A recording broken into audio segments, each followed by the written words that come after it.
For anybody who's not watching this live, there will be a timestamp pinned in the comment section below to show you when we actually get started with the gameplay. A quick brief overview as to what exactly I'm going to be doing here. Now, I am a little bit curious to see how the new patch has affected the Mongols, because your horsemen and your knights not being able to take advantage of your battering rams is, I think, going to play a huge have a huge impact on how they play. So I want to test that out. Now, I haven't done any experimenting with this at all. This is the only domination game I've have played, other than I tried the Ottomans last night, where I didn't even really do cavalry until tanks and shit. So yeah, that's kind of the thought process behind why I want to do this live stream. Now, it's on Deity, of course, and playing standard speed. We're on a Pangea map. I guess it doesn't say there. The only thing about the map I did change was I put it to a new world, so that there's lots of hills and stuff like that. And I did respawn a couple times until I got a half decent place to start with here. But anyway, so as far as our start location goes and what we want to do, I've given this a bit of thought, and I had been considering moving off of our tiles so that we didn't just swallow up the forest. I was considering to move up here. We'd be closer to the diamonds and whatnot and get them online and still have the 2-2 production to start with. But I think realistically with the Mongols, we have so far to go before we get we need to get encampments going. We need to get our special building over here all the way in horseback riding, not to mention our unit doesn't even get unlocked till stirrups and shit like that. So we have so many different places to go throughout the tech tree that I want to get a good campus going on as quickly as I can. So for that reason, I'm going to actually sacrifice this tile rather than moving up one, because I want that little extra bit of an adjacency bonus. It's probably going to help us get a golden age if we're lucky enough, but time will tell, I guess. So with that being said, we're going to go ahead and plop down our city. Starting off with a scout there, we want to get out and see what there is to see as quickly as we can. Now, again, this is on the new patch, so barbarians have been ramped up quite a bit. I've been really enjoying it myself in the couple games that I've been dicking around with since it came out last week.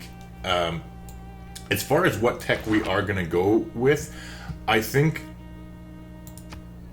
because we don't have to chop anything in order to get our campus going, and we do have so far in the tech tree to go, I'm going to go straight towards writing this time around. So we'll just keep exploring with our warrior. It looks like we're at the top of the map here, so at least we'll only have 3 directions to go conquering and exploring in. Now, I'm wondering how far this mountain range comes down here. We might just consider going east with our scout, and hopefully there won't be too much around here. Oh, nice, a military civ for us. Did we get the... Yes, and we did get the end envoy, so that is a nice bonus when you're planning a domination victory. That added production when you're building units really adds up quickly. So our scout is finished here. Now, as I was mentioning, the barbarians are getting kind of crazy lately, so I'm going to go into a slinger right away. I honestly am tempted a little bit to try and immediately go for a settler, but I'm going to play it a little bit safer this time around. Speaking of our friendly neighborhood barbarians, there's a scout up here. And because of this ramped up aggression in the barbarian scripts, I'm going to be keeping my warrior a little bit closer to home than I normally do. I'm usually pretty liberal as far as how far I go out and scout with my warrior. But again, there's nothing like the fear of doing a face plant when you're playing live to really put the fear of God into you. So it looks like there should be a nice location for a second city down to the south here. We got rivers, the rivers are coming down there, and there looks to be some hills and whatnot for production as well. So we're gonna keep getting closer and find a nice spot for us to settle nice and quick. Now, I would like to pop up here and find out where their actual camp is, if it's possible. Ah, we found a goody hut. That's better than nothing. So I'm hoping now that we did see that goody hut there that we can somehow take out this scout with a couple of whacks if we get so lucky, because the faster we can kill 3 barbarians to get the civic boost, or not the civic boost, the tech boost for bronze working, the quicker we can get our encampment up and on the way once. Ooh, this will be a nice location. Okay, so we're going to pop open the settler view here and look for exactly where we want to drop our next city.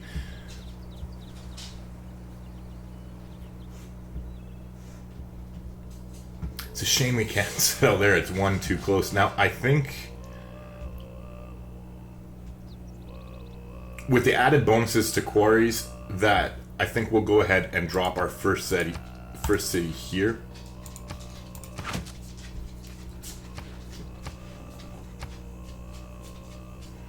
Although I am tempted to go over there. We'll see. I might change that depending on what we uncover as we continue heading back east with our warrior over here.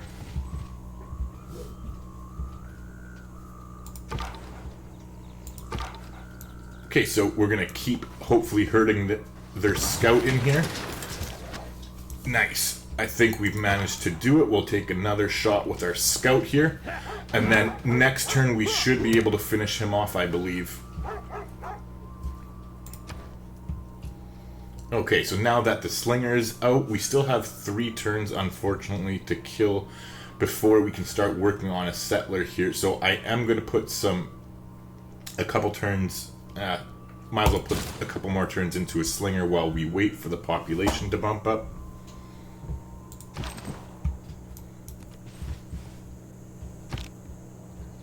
You know what, maybe...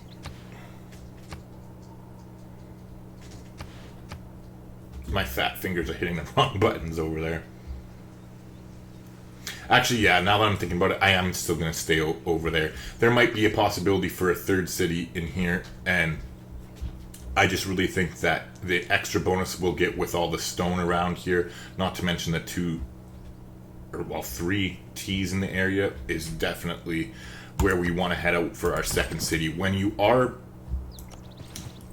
looking for a location for your 2nd city, especially really as domination more than any other type of game, I find. I mean, it's always important to make the 2nd city as good as you can, but with domination especially, it's crucial that you find very powerful starting locations.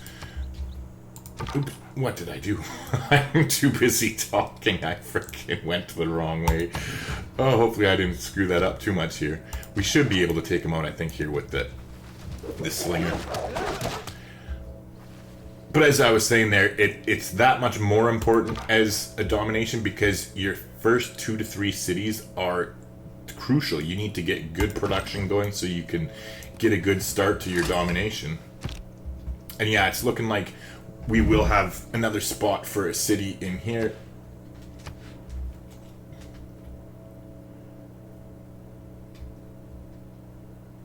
Off the top of my head, I'm probably going to say that we'll plop that one down on one of these 2 tiles. I'll just put it here for now. But we'll readjust that if we need to as time goes on. So we did find Hattusa. Did we get the first meet? Or no, Hattusa, sorry. Hattusa was in the game I was playing last night. I just saw blue and automatically reacted. But we discovered Fez there, and we're not the first to meet them. So that is good news. That means that there's a victim around here for us to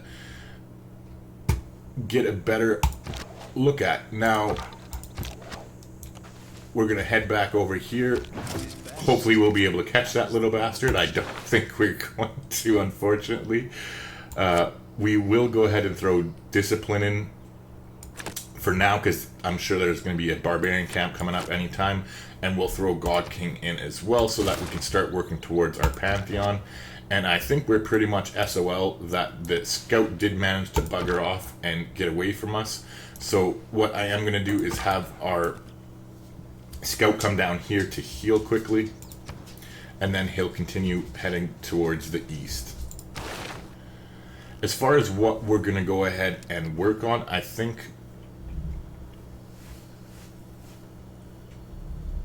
that I'm going to want to get state workforce up as quickly as we can so that we can start working on our government plaza early so that we can get the warlord's throne, because that's definitely a nice little boost when playing domination.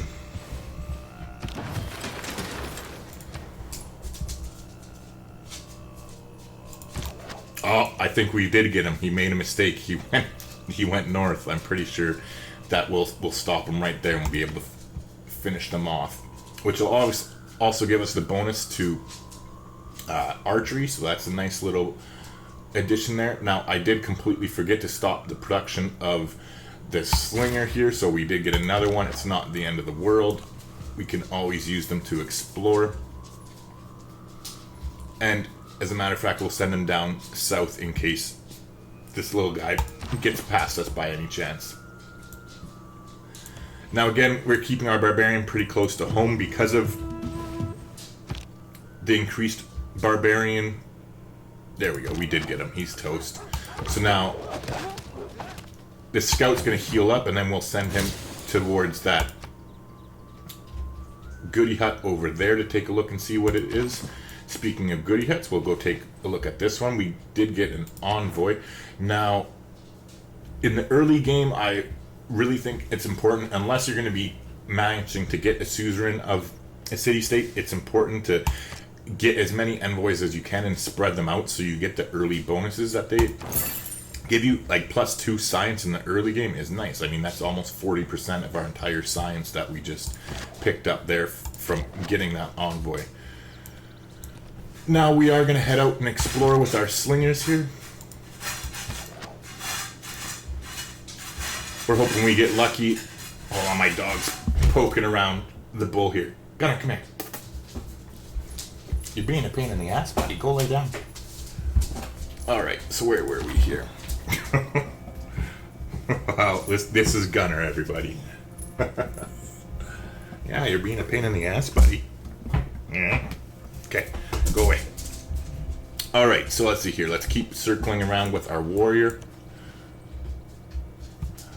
I think we will be headed pretty much back with him, and we'll explore with our slingers and the scout there, because we want to keep him close to where we're settling our second city, just in case shit pops off.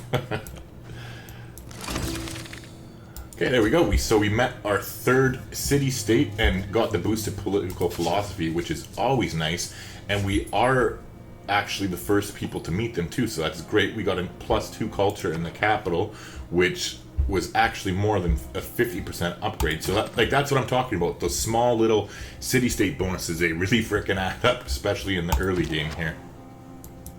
So now, since we are the first to meet Kamasi over here, and we weren't the first to meet Fez, I'm assuming that our enemy is somewhere right in here.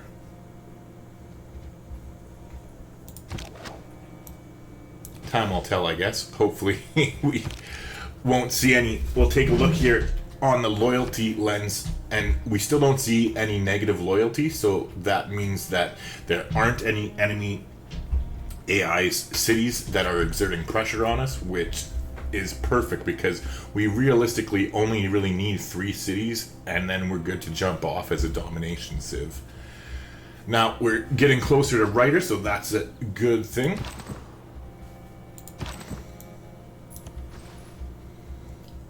I think this is about as far as we're gonna go with the warrior here. We'll just come down towards Fez and then head back west. Meanwhile, our scout is finally all healed up. Oh, and it looks like there's a barbarian over there, so scratch that. We're not gonna go visiting Fez. We're gonna head up with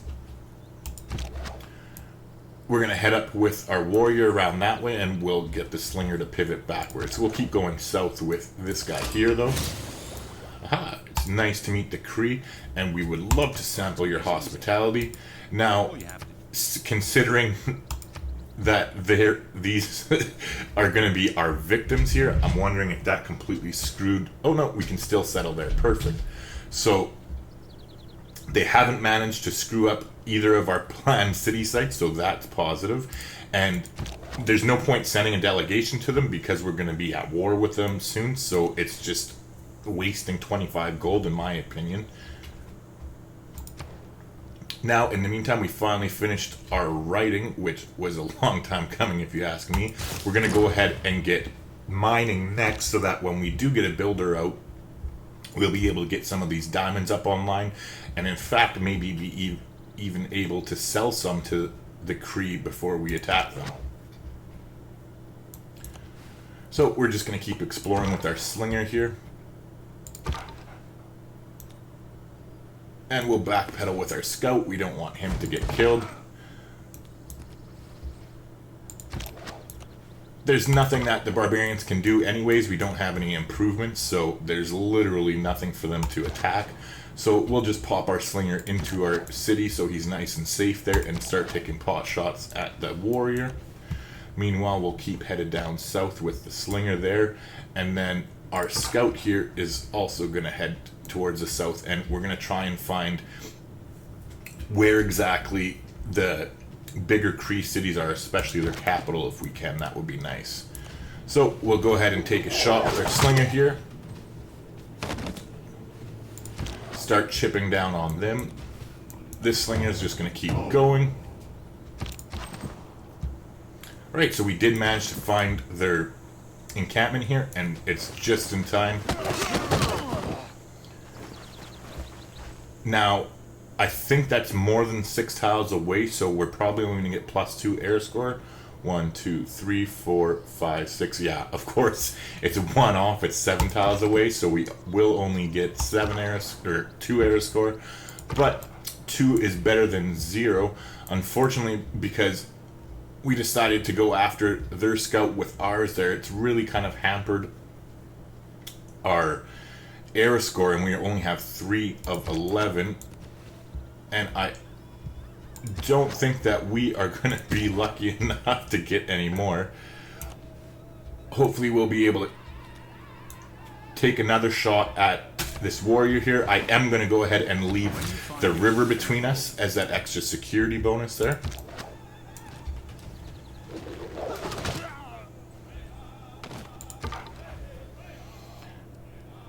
Okay, and so we'll just continue going with our scout here. We want to get a better idea as to what the hell the Kree are up to. Meanwhile, we'll take another shot, and then we'll probably heal up after this one. We are taking extra damage because, unfortunately, that river is there between us, but it's not going to stop us from killing them, so that's fine. Now that we do have mining, I think it's just natural that we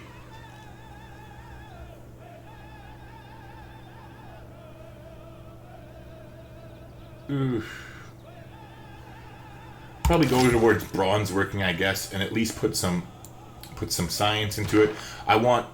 We will be going towards archery, but I want to get a couple more slingers out before we actually do that so that we don't waste production by building archers themselves. Now, this guy's just going to continue on his merry way down there.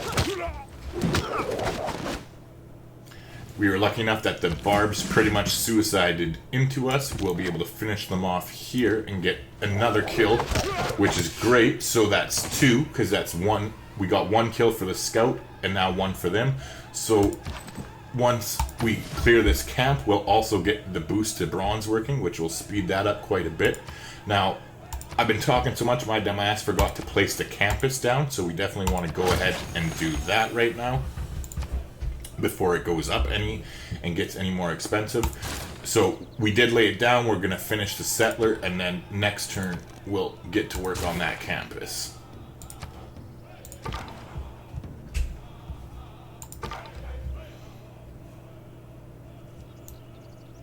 Alright, so we're going to get in nice and close here with our scout while we do have open borders to take advantage of. We're going to do the same thing with our slinger here, except for we'll come in around the mountain on that side. Okay, so we got our settler out there, so we want to beeline it immediately for that location. Now, there was loyalty. Fortunately for us, it's only -1 in that spot, so it's really nothing that we have to worry about. Unfortunately, it looks like our third city's already at -10, so that is not the best for us, but we might be able to avoid that with a governor, with a quick governor there. So with any luck, that'll be good. It looks like they have spawned a barbarian camp in between where we are headed to settle our city, so we're definitely gonna start headed that way with our slinger there to give them a little bit of an escort. Nice. So we got the boost towards foreign trade by discovering another continent, so that's nice. We're gonna leave discipline in. We're not really building any military units at the moment, and we still haven't got our pantheon, unfortunately, so God King is a necessity at this point.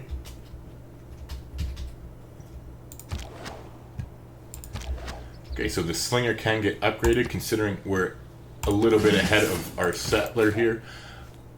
We'll go ahead and take advantage of that now while we have the extra turn.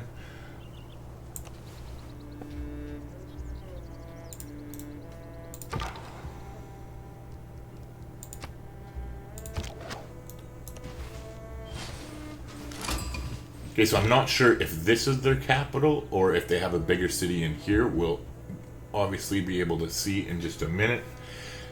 Now, we're definitely in too far to go ahead and take their builder and expect to get out. Not to mention, we don't want to start this war before we're actually ready for it, so we'll just pass up the temptation and keep on moving.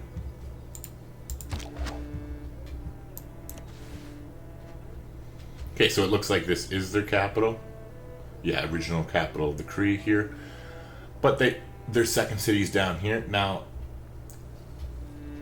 they could have settled worse, I guess. This isn't the greatest of cities, but as far as the AI goes, they usually leave something to be desired. So now we are going to head towards the barbarian camp here.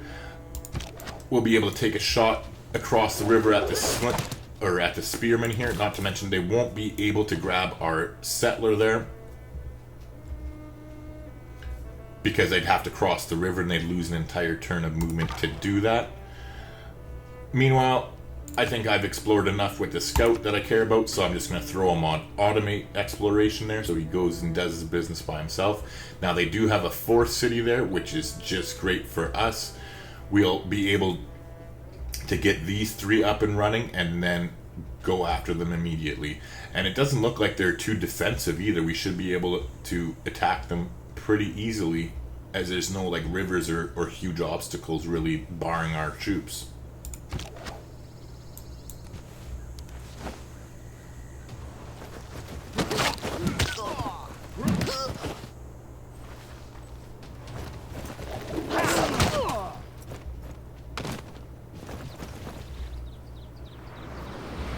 Oh, if those...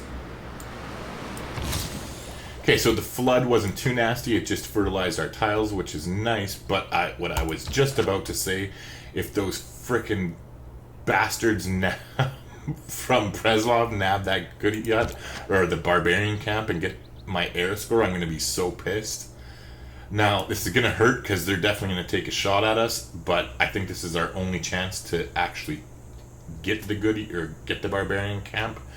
And so I'm hoping that the warriors from Preslov just take a shot at the spearmen. Otherwise, I just basically killed our slinger for nothing. Okay, so our settler did make it to where we're going to build the city, which is nice.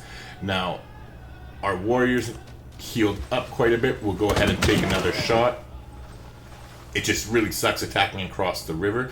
Now, one thing I am curious about is our air score is only on 3, and have we not found these other... Yeah, like I thought we get an air score for every single city-state you meet, so we should be at 5 just from the city-states, not to mention the Kree, which we should be at 6, unless that's changed. That's a little bit weird, but anyways, we've done enough scouting, I think, with our slinger. They've shut their borders, so we're going to start headed back to the north with that guy. Nice, so we did get lucky. Preslov did go after the spearmen there, which gives us time to snipe the barbarian for the air score. Oh, I'm gonna be so pissed. We're not gonna be able to take the barbarian camp because we're a ranged unit. Well, at least we'll get the boost for bronze working, I guess. That's kind of something. Oh, that sucks. Oh well. Looks like we're going to be heading into a dark age, which does not make it ideal for us to conquer an enemy, but so be it. It is what it is.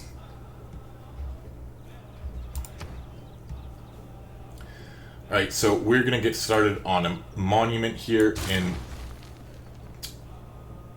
our second city. I am going to go ahead and buy us a builder as well for up north here. I think the quicker we can get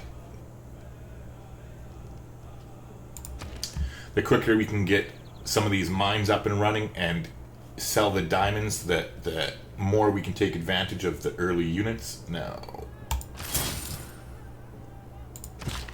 So we'll definitely head straight towards the mine with this guy.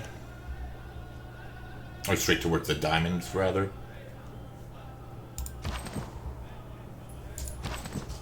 Oh, Jesus. We almost died there, but it'll be fine.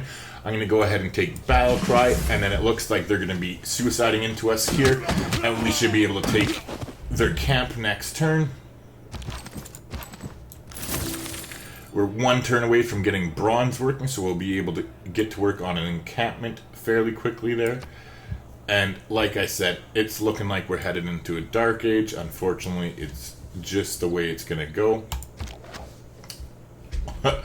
Knowing our luck, the Kree are probably going to get a golden age, but oh well. We'll take a shot at the scout there and get some extra experience if we can.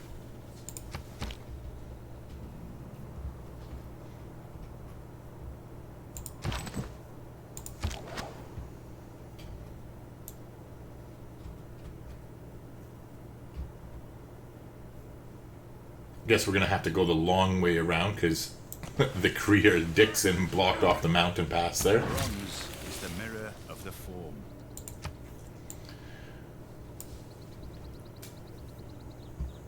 Alright, so we'll get this mine up and running next turn, and then we'll hopefully sell it off to them for something half decent.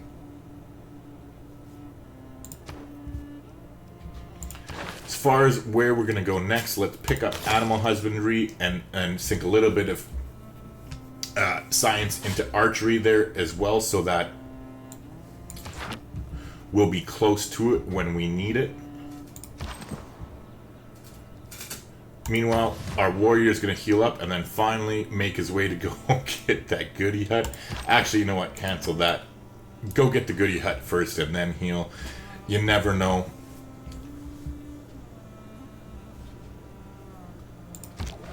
So, unfortunately, it looks like they have some iron. Don't see any around us, which is kind of unfortunate, although we are going to be going for horses more than anything. So, I mean, if we don't have horses as the Mongols, I'm going to be a little bit sad. Okay, so we'll just go ahead and we're going to go sit on our little pin there where we're planning on building our second or our third city.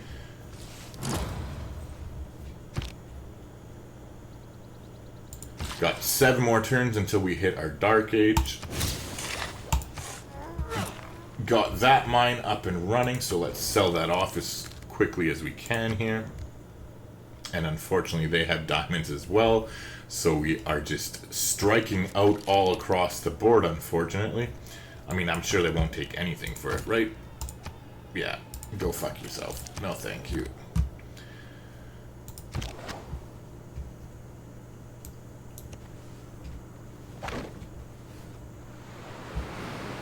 Okay, so another mild flood. It ended up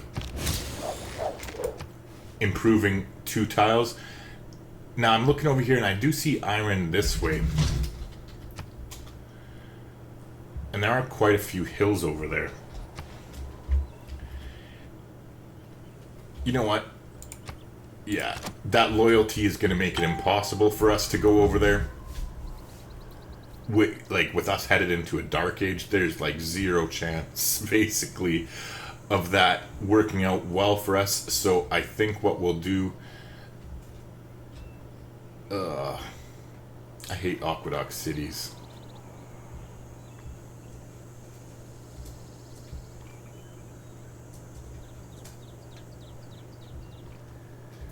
It's not going to be much help, but I think if we pull it back, that will probably be...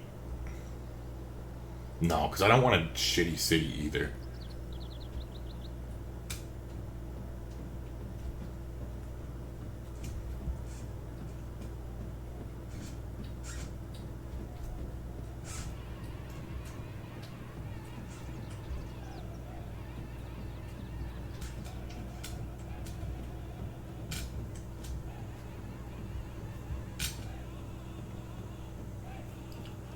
I think we'll go ahead and plot the city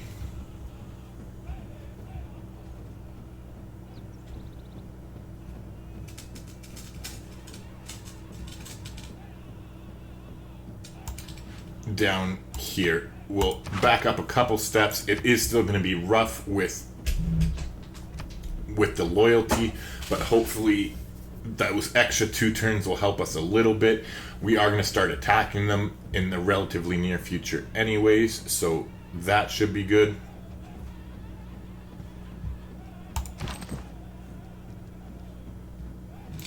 Speaking of attacking, we're going to start headed down south with our warriors. We definitely want our troops in the vicinity here, because I would not be surprised in the slightest if the Kree get aggressive towards us. Now it looks like our frickin' slinger's never gonna get home. He's going on a journey around the mountains, which is fine. I think... Do they have tea? I didn't notice. Let's take a quick look here. Make deal. They have tea as well, so yeah, like they're on the same continent as us, so we're not gonna get very lucky with that. So with that being said, then I'm not really in a rush to head down here. Although getting that quarry on would be good. I'm going to wait to do that because it's actually a tech boost, so we'll wait until we have until we pick our dedication for the next stage, and we'll get an era score for that tech boost. So we'll switch over to our new planned city. There are no dogs in heaven. Let's see how we fared as far as horses go, and it's not looking very good for us. Like, what I thought the Mongols had a predisposition towards horses. Like, am I just that blind? Like...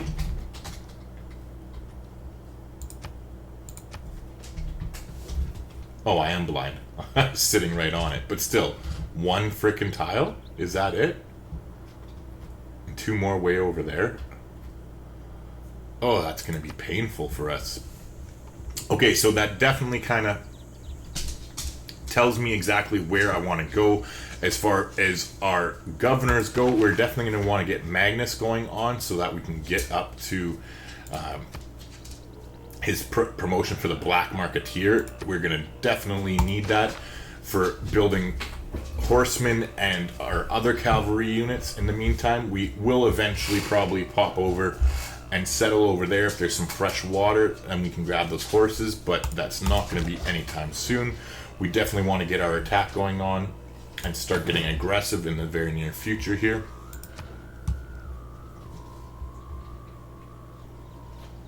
Now, I'm not going to worry about a 3rd settler, or maybe I should. I don't know, I'm on the fence. We'll see, because I'm thinking that I'm just going to take that religious settlements pantheon and get the free 3rd settler, but we'll see. If God of the Forge is open, I think I might go for that. We'll kind of play it by ear. I think getting that campus up is the most important thing. It's going to give us 3 era scores. So speaking of which, since we are headed into a dark age, we have 4 turns and 5 era score to go. This early in the game, we are definitely not going to get that, so I'm going to stop that next turn. so that we get the era score, because it's going to be a 3 adjacency campus, and I'm going to prolong them completing it until the classical era so that we can hopefully use it as a little bit of fuel to start springboarding us towards a heroic age. Alright, so we got animal husbandry. We'll start going towards archery here.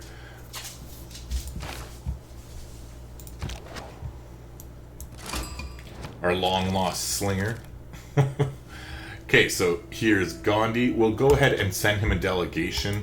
I mean, he's gonna hate us as soon as we start fighting anyways, but with any luck he won't have our diamonds here, so hopefully that delegation will make him a little bit happier. Let's see what he'll do. We definitely want to take as much gold immediately as he'll give us. They've really shied away from that, it seems, recently, and they're more apt to give you gold per turn rather than lump sum gold, at least a lot more than they used to be. But looks like 109s is the max for him, but we're gonna go ahead and throw open borders on as well, so that hopefully it'll increase the way they feel about us. Now, as far as we're still 4 era score away, so I am still not gonna let that finish. I'm really surprised though. I swear to God, I thought meeting a city state was an automatic era score when you're in the ancient era, because like we've discovered 5 different city states. Ugh. Anyway, whatever. I'm just bitter. I don't like headed into Dark Ages so early, especially when you're trying to conquer, because it's going to be hard to keep the loyalty. That's for sure. Now, let's take a look here and see what pantheons are left. Okay, so God of the Forge is available. So is religious settlements. So that's really what it comes down to, is whether we want to take it a free settler and go pop this off right away, or if in the long run the 25% production is going to help us out. Let's take a quick look, because it only goes up to classical era, not the medieval. So that boost is from God of the Forge is not going to help us with anything at all other than horsemen and swordsmen. So realistically, I think that we're just going to go ahead and choose the free settler here and go about things that way. Other than that, I'm not really worried about anything else. I mean, we have a few plantations that we'll have up and running in the near future, but nothing to write home about, that the culture is going to help us out that soon. And although, one other thing, let's see if it's here, because there is that one that gives +1 production from mines over strategic and bonus resources, but looks like that's gone. I can't remember which one it is now. They've changed them all so recently that I don't have them memorized quite yet. But yeah, so we're just going to go ahead and pick religious settlements. We'll take the free settler all day, every day.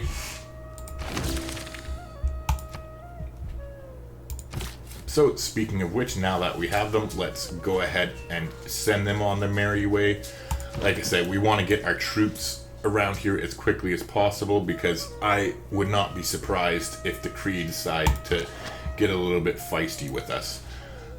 Maybe one of these years this slinger will actually make it home. That would be nice. Alright, so this builder is going to head over. We'll get a mine going there next turn.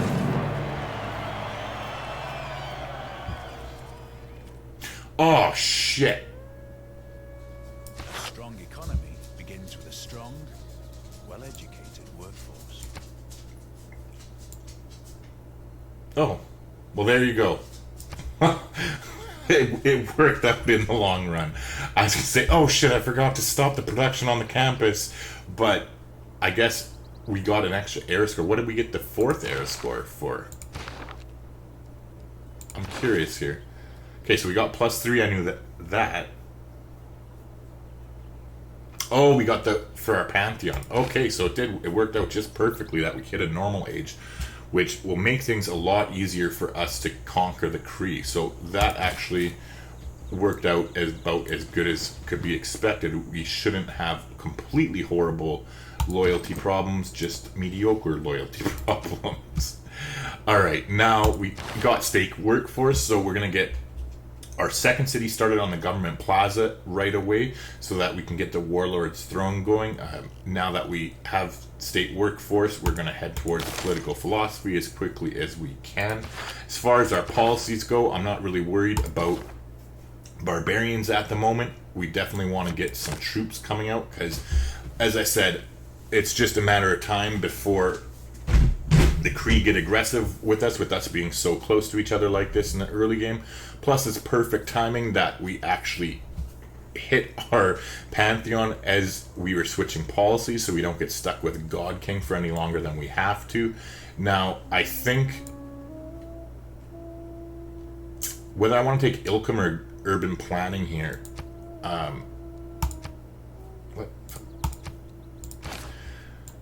we want to take a quick look because we will be getting builders to do chops and whatnot. So yeah, I think we're gonna go into Ilkham first, and then we'll switch over into urban planning shortly after that. But the plus 30% production is going to be nice. So there you go. We'll go ahead and do that. Now, speaking of builders, we are going to go ahead and build one here. And it looks like we should have enough cash to buy one in our second city. So we're going to get started on that immediately. And then we'll buy one here. And then most likely what we are going to do is we'll send this builder that the capital produces straight down to our third city to try and get that up and running as quickly as we can as well. Now I probably will be buying tiles, at least this one here, so that they don't get gobbled up immediately by the Kree. I mean, once we conquer them, it won't be hard to switch the tiles around for us, but we want to get started as quickly as we can. Okay, so we'll go ahead and do that.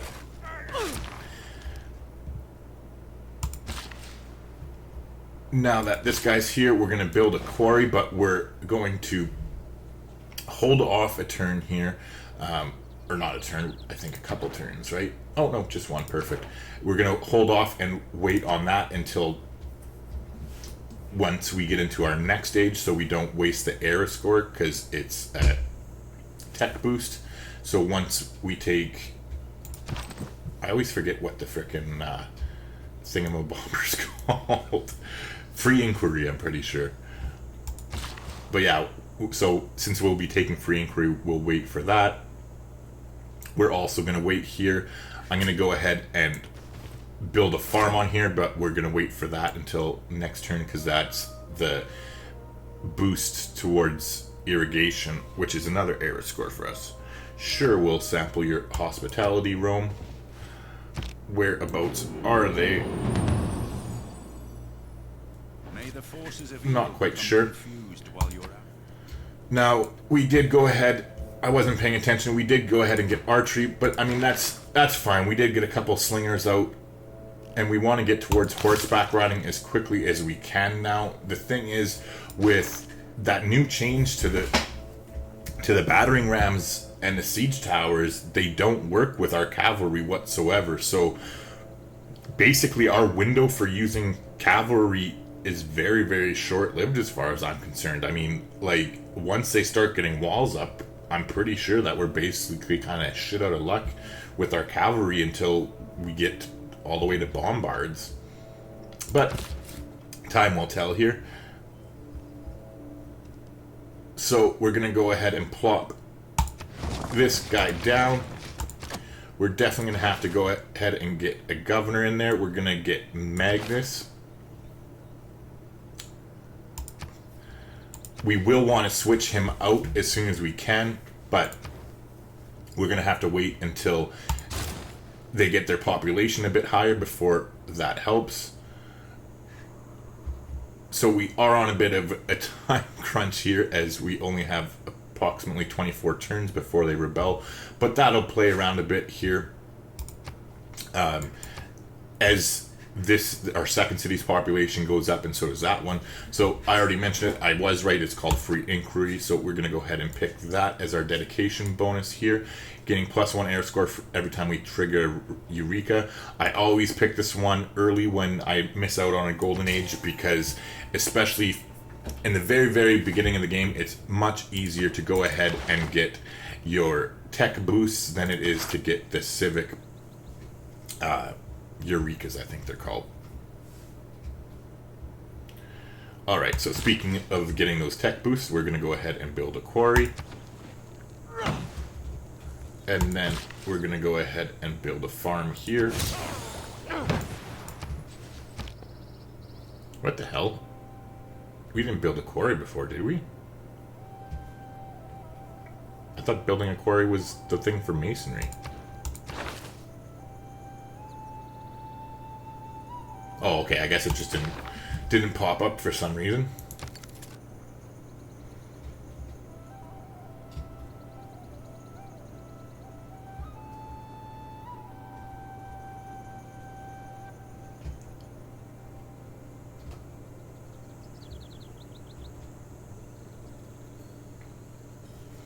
I'm wondering... Oh, and the Romans are actually friendly for some reason. Let's declare friendship. Sure, why not? Let's see what luxuries they have. Okay, so we don't have any to spare at the moment, but as soon as we can get some more online, it looks like we'll be good to get some more cash from them. So speaking of that, what we'll do is we'll go ahead and purchase the tea here to make sure that we get it, and then we'll purchase this tile once we have a little bit more cash there.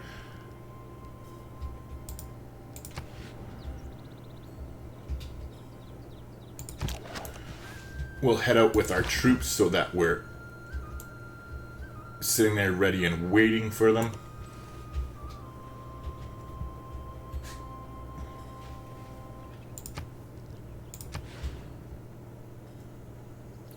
So unfortunately they're not headed towards... Oops. The city's not going to be buying the... or expanding to the stone there next, so that's a little bit unfortunate for us, but we'll go ahead and get this tea up online right now and get it traded to the Romans as quickly as we can for some extra cash here.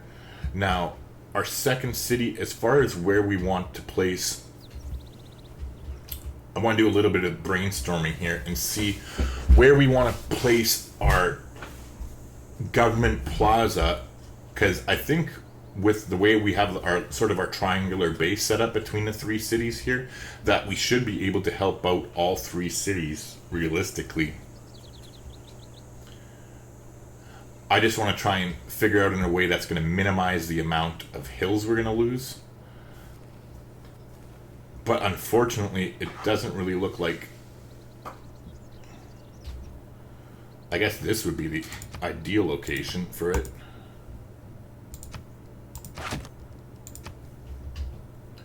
Which kind of sucks because we have to buy 2 tiles before that's going to happen. But that shouldn't be too hard. If we get this tea online, hopefully the Romans will give us enough cash that we can go ahead and do that. Not to mention, let's take a look here at the capital and see when... Okay, unfortunately, they're expanding over there, so we're going to have to go ahead and buy one of those diamonds as well.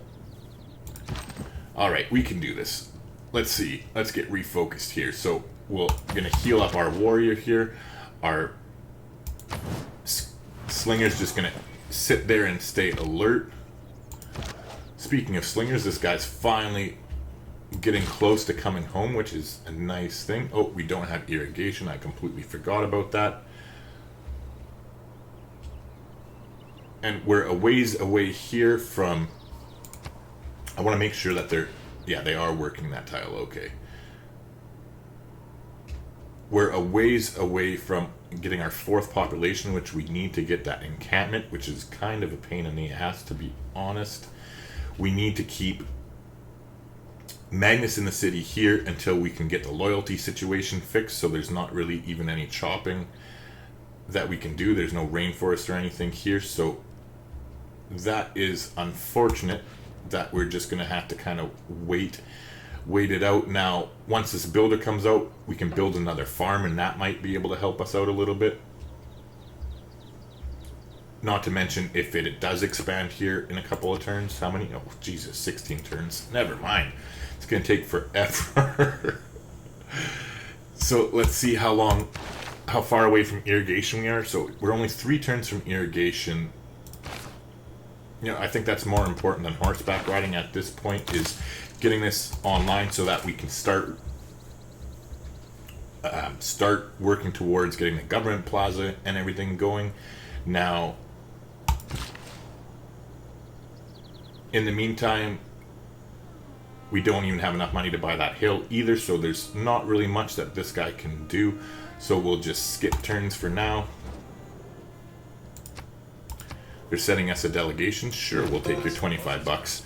Now, we've already declared friends with Rome, so I'm not worried about sending our delegation to them immediately. So another thing we are going to want to do is get a trader as quickly as we can so that we can get our diplomatic visibility with the Kree and have that +3 combat strength against them. So we finished the builder there. I'm going to go ahead and build one more to take advantage of Ilkum before we switch out of it, which we will be doing very shortly. Now, meanwhile, we'll use this builder here. We'll build a quick farm, and then we'll send him south to improve some of these hills to hopefully get their production increased over here in our 3rd city as well. Believe it or not, I think our 2 new cities are a lot stronger than our capital is. I mean, in the long run, once we get like some good farmland going and some hills up, or some mines up in the north, it'll be fine. But I expect our other 2 cities to actually grow quicker. All right, let's see how much. I think it's going to be 65 to buy that. To buy that tile. So I think we'll. Oh no, it's 60. Perfect. So what we'll do is we'll go ahead and scoot over with our builder and get a mine going here for them. That'll help with their production a little bit. Now, eventually we are going to sacrifice this mine for a district, but in the short term, having that extra production, I think, is definitely worth 1 builder charge.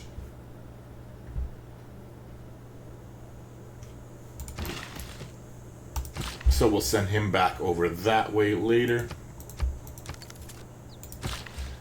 And we're definitely headed down here as quickly as we can. Okay, so there you go. Our governor is in place there. Now that our population's jumped up, we'll have full loyalty in 20 turns. So that's nice. We're gonna go ahead and denounce the Kree because why not?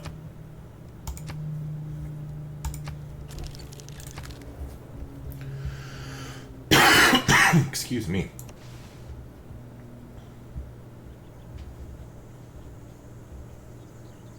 As I said, I'm expecting to have to fight them immediately. So I think we've kind of got a decent start here, but I want to get archers up and running as soon as we can so that we don't get blindsided by them.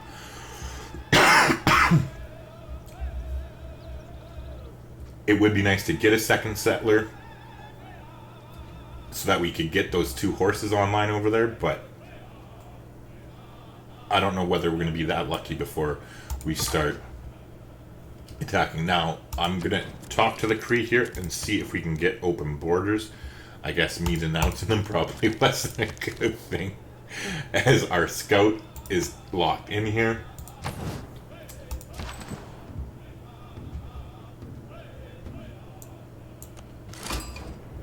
Okay, so we've met Georgia. Sure, we'd like to sample your hospitality. We'll go ahead and send her a delegation once we have 25 bucks. Have lived without love. Perfect, we got irrigation. Should be able to get that online next turn and get rid of our T.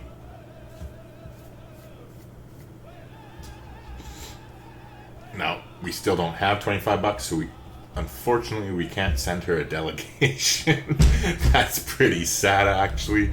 So she's gonna be bound to hate us as well.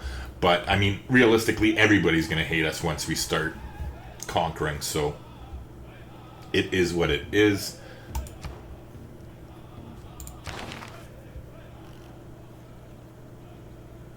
So we'll start heading towards horseback riding again. And now I'm seeing war chariots and whatnot, or heavy chariots. So I'm assuming that they are going to actually come attack us pretty soon. So maybe we should be saving some cash to upgrade our slingers into archers here. It's going to be 60 gold a pop. I think next turn, once we get that T online, instead of buying this tile, maybe we'll buy a tile and upgrade one archer. We'll see how it goes.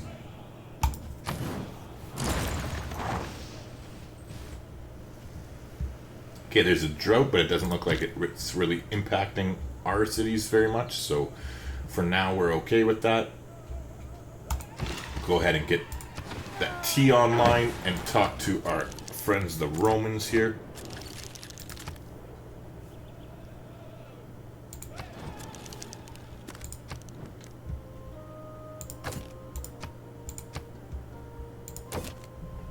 Okay, so they'll give us 114. Let's see if they'll give us any gold per turn on top of that. Doesn't look like it. I completely forgot about my coffee, but it's still warm, so that's nice.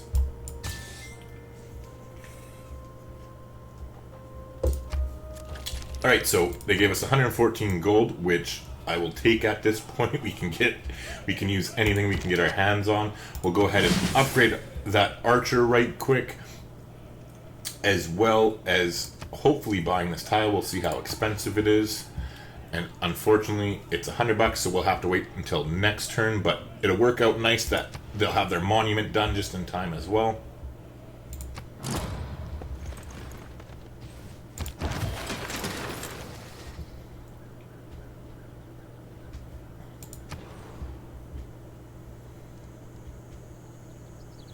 Okay, so we do have enough cash now, so we'll go ahead and purchase that tile, and we'll start work on the government plaza there. Looking forward to getting early empire, so we get another governor title, and we can swap out Magnus, and we'll get him in our second city, and the third. I'm having a brain fart there. We'll get him in our second city, and we'll get another governor in our third one, so that we can start doing some chops here and get the warlord's throne up as soon as we can. Not to mention, we're still waiting on the slow population growth of the capital here, but fortunately for us, next turn we'll have a builder out and we'll be able to throw down a farm. And Matthew, no, I'm not moving him until we get our governor in 3 turns, and it's because see, like, we still don't have good loyalty here in our city because of the population and everything of the Kree being so close there. So I have to wait until we get another governor title here, and once I get that in 3 turns, then I'll be moving Magnus immediately.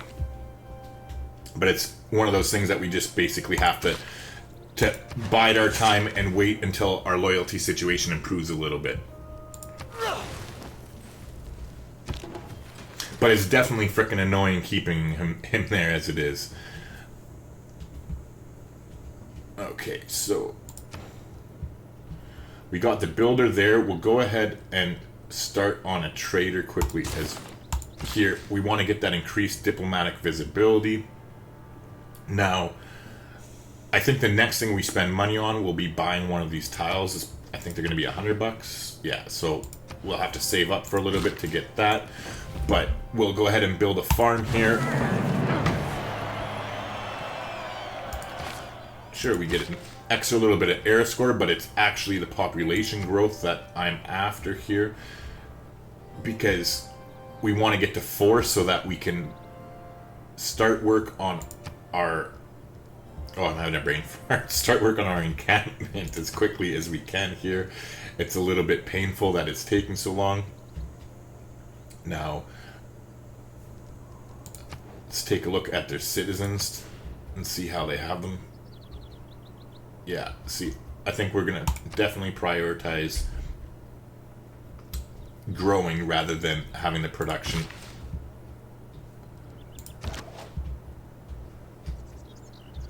Now, I want to get this slinger into our territory and ideally safe in our city before too long, because you never know when the Kree here are going to decide to just come after us.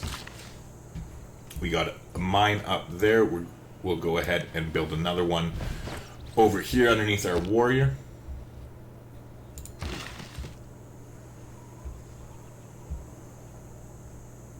So I don't think we're going to be moving him at all. We'll just go build one random mine up here. And then wait. Ah, and here come the Kree.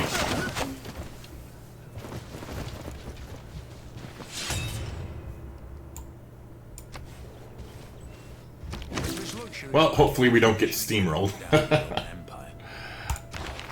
Okay, so we'll definitely keep a Goje in for now. As far as other policy cards, we're going to switch urban planning in to get to +2 or +1 production in all of our cities. Yes, we're sure. We're going towards a political philosophy. Still, that doesn't change anything. Now, what does change is we definitely want to run our ass into the city with the slinger there and start attacking. Now, I need to quickly check. I don't remember if it's just +3 combat strength for every unit, or if that's just for our cavalry here. Because if it's just cavalry, it might not be worth it to get this trade route right away. Creates a trading post and blah, blah, blah, blah. Oh wait, we can't actually... We're at war with them. We can't send a fucking trade route to them. What am I doing? Okay, so yeah, we'll definitely switch out of this right away, and we'll start work on another archer, although next turn we'll switch out production into a horseman. I guess we have enough to start one of them for now, at least. We're going to go ahead and get our archer back into the city to heal up. We'll take a shot. Ooh, I guess their scouts are as strong as our warriors. So we'll go ahead and attack the war chariot here, I think, first, and then we'll run both our warrior across as well as our builder there.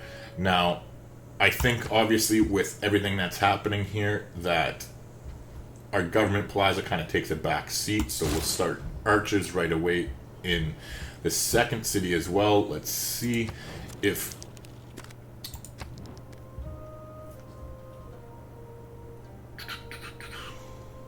how much is it going to cost?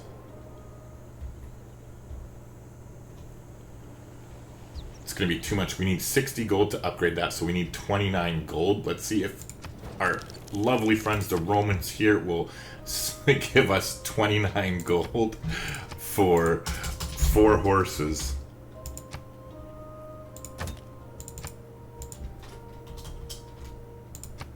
Ah, let's see, what would it take? No, that's... Well, I mean, I guess it's not going to hurt us.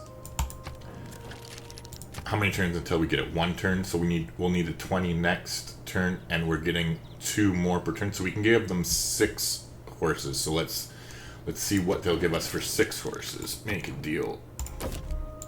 Now this is being broke for sure.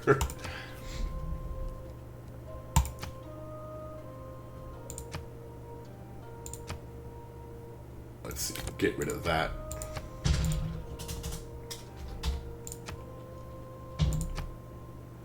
Okay, so they don't want to give us the 29 gold. They want to... Oops, not make demand. We want to make a deal. I just want to quickly see... Like, I'm assuming Rome's going to give us the best deal because we are friends with them. But you never know. So let's just take a quick try here. Because being able to upgrade that archer would be very nice. But it doesn't look like any of them are going to do it.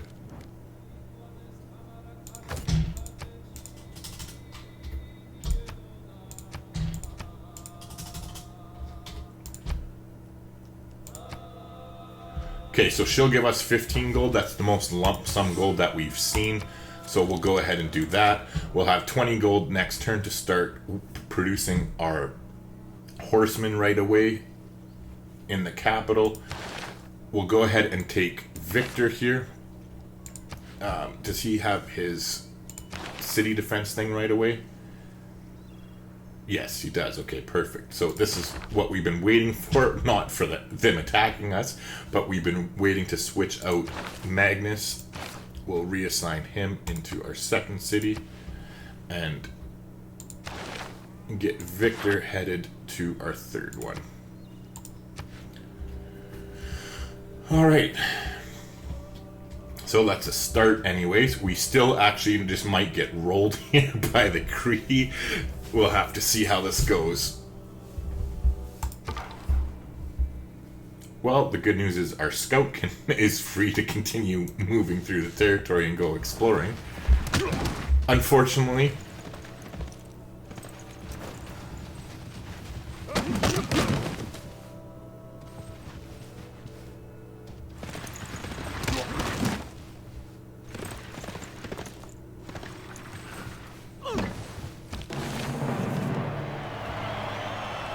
okay, so we got horseback riding.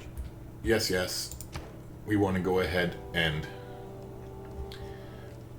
Ooh, it's going to be 9 turns. You know what? I think we're better off building an archer first and then going towards horseback riding. Not to mention, it might be worthwhile switching into... Oh, military edition's still 5 turns away. I was going to hope to get maneuver, the policy card, in it quicker, if that might help, but I think the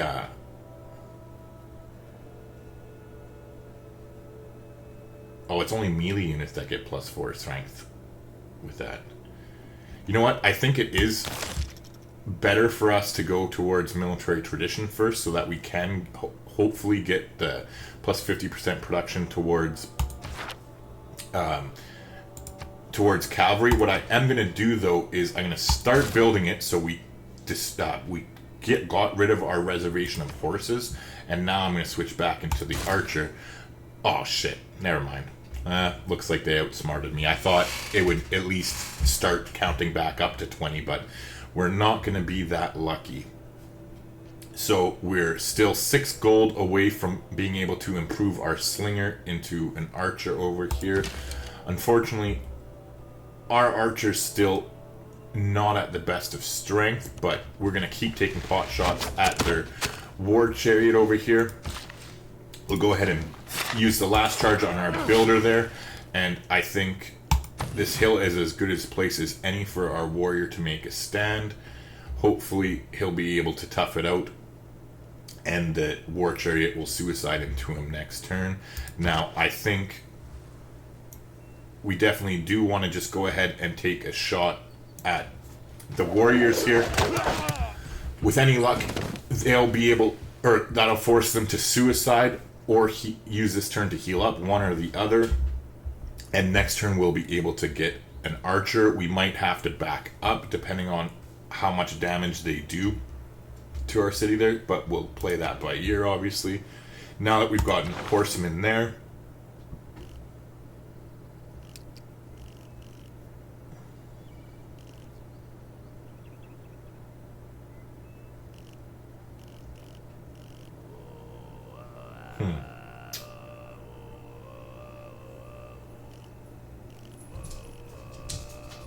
I guess probably go for wheel first so that we can get heavy chariots, and then start making our way towards stirrups as quickly as we can.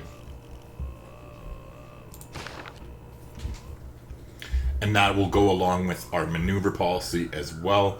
Unfortunately, we don't have very many horses, so this isn't the most ideal, but we'll be able to start, as soon as we get this archer out, we'll start a horseman in the capital, which will reset our strategic resources. Okay, so you, sir, can go ahead and build a mine. Now, I want to see how long, like, are they actually even expanding up towards the diamonds? No, of course they're not. I mean, I understand a 2-2 tile is good, so I guess that's not a bad thing. But what we'll do is go ahead and just build another mine in the meantime. We're not going to have the money to purchase one of those diamonds anytime soon. Although,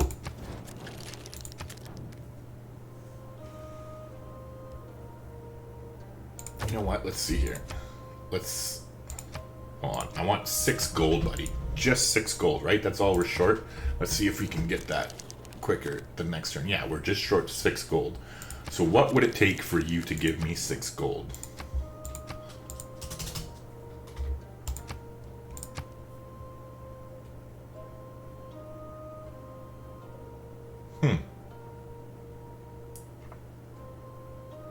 I'm actually thinking about this. You know what? Fuck it. Let's do it. I know those horses are going to be nice, but hopefully we'll be able to trade back for some of them when we need them. I think the production, the bonus production we have going towards archers is nice. It'll help us fend off their attack, and then we can build some cavalry once we've had a chance to kind of get back on our own 2 feet over here. And that extra 5 gold per turn will actually help us out quite a bit. Now let's run our little scout away before they kill him.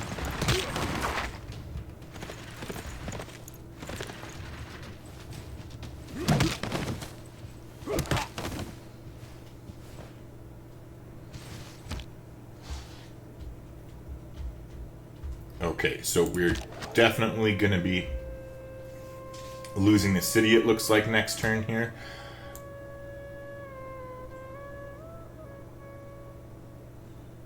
So we'll pull back. It's unfortunate, but it is what it is. Better to survive and be able to upgrade them. It'll be nice next turn, once Victor gets established, we'll have an extra +5 combat strength within the city walls. We'll go ahead and keep taking shots at their chariot over there. So seeing as how we're going to lose Magnus here, we might as well get an extra turn in having him established, and go ahead and reassign him to the capital. And that way he'll be available for us 1 extra turn sooner.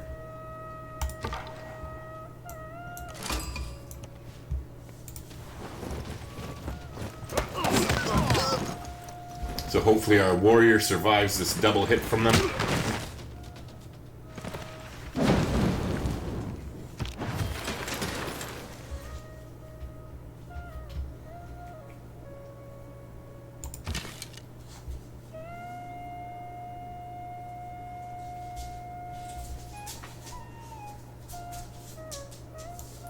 Okay, so I'm going to take the shot at the spearman.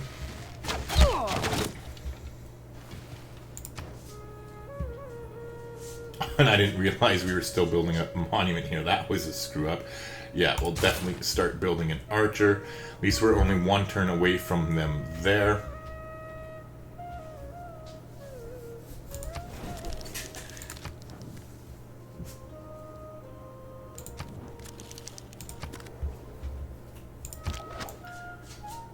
So I'm going to back up again with our slinger. We want to get them to a point where we're nice and safely away. Well, actually, I guess now we have to get back into our territory before we can upgrade them. So we'll probably head over that way and do that as soon as we can. Use that guy's last charge on that mine there.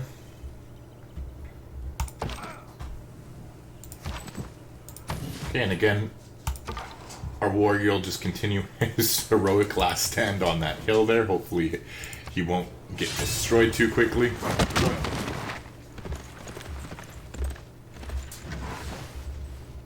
Okay, so we're gonna have to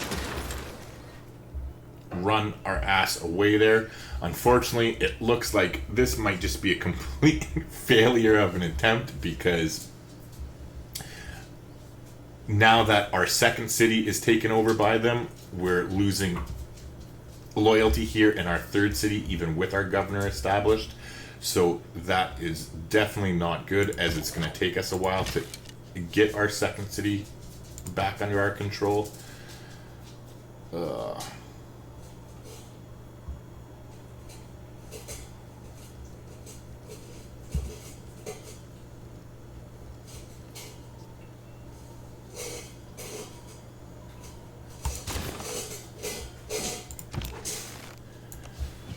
Okay, so we'll at least start moving forward with our archers. Now, our warrior's definitely going to have to run away. So, I think it still makes sense to damage their strongest unit as much as we can. Our archer managed to get a promotion, which is better than nothing, I guess.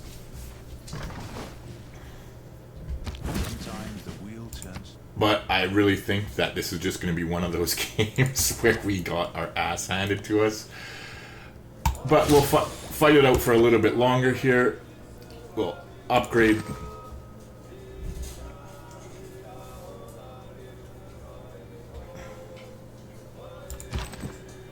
Upgrade the archer there. Now I'm going to move our warrior back one spot.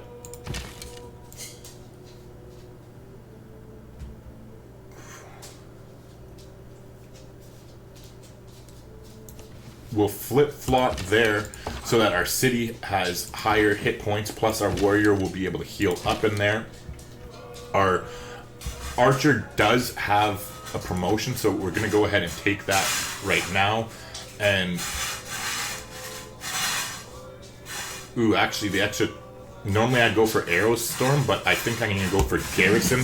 That extra plus 10 combat strength can come in real handy. Now, we'll go ahead and move up onto the hill with our archer over there.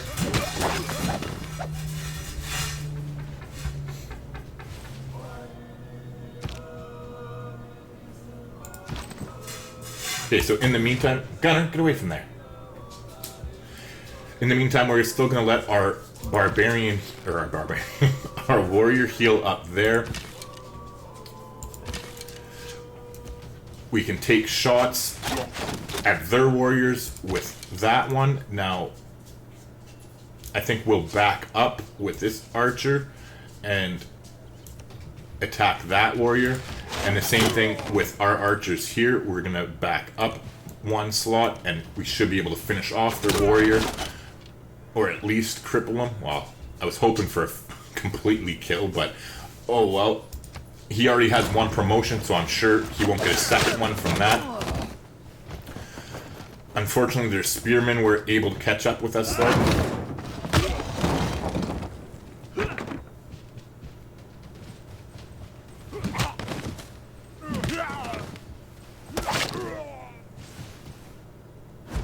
I don't underrate the value of military knowledge, but if men make war... Okay, so again, our policies are fine. And we'll start headed back towards political philosophy. But like I said, I'm pretty sure that we're just shit out of luck for this game here.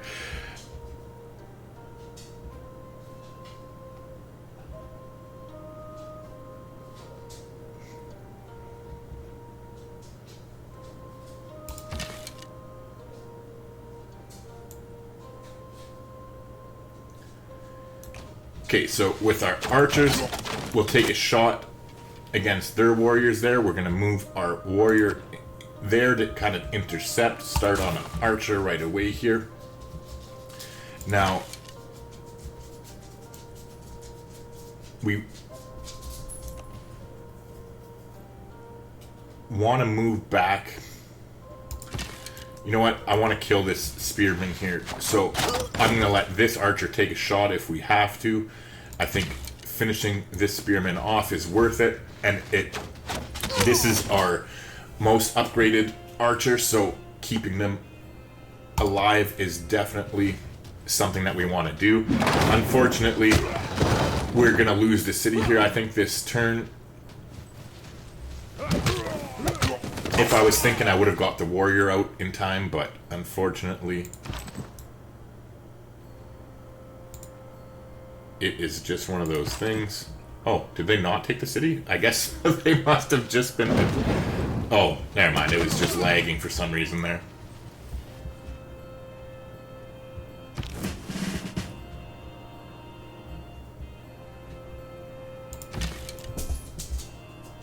Alright, well...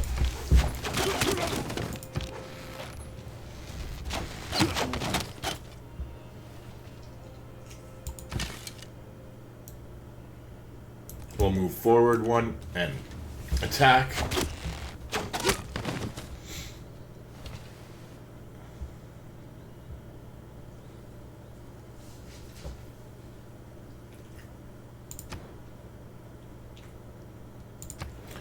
But yeah, I'm pretty sure we're fighting a losing battle here. You know what? Fuck it. Let's just restart. Well, that was a little bit painful.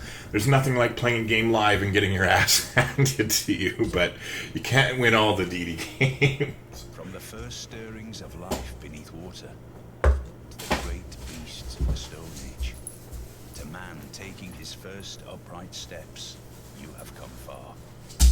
Now begins your greatest quest. From this early cradle of civilization on towards the stars. Genghis Khan, your cunning built Mongolia an empire from the back of your horse. Always charge to meet enemy cavalry, for a victory can draw them to your ranks. Okay, so let's see what we have here. I'm just gonna restart this. I don't mind being right next to a volcano. It isn't the end of the world usually, but I mean, the desert and everything like there, not to mention the lack of hills. Yeah. It's just a no-go as far as I'm concerned.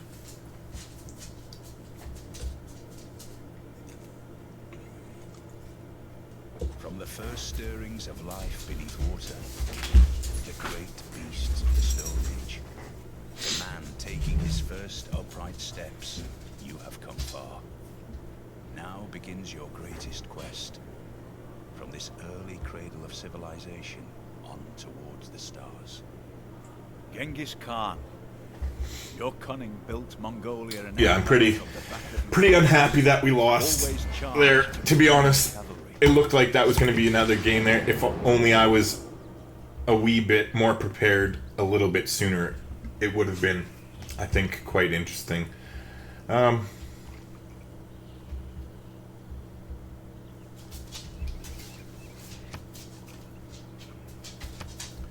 Doesn't look like we have very many hills here. And we have that shitty desert. Let's take a look with our... We'll go that way with our warrior and pop over one tile here. Ooh, see, now that's not too bad at all. Looks like quite a bit of hills.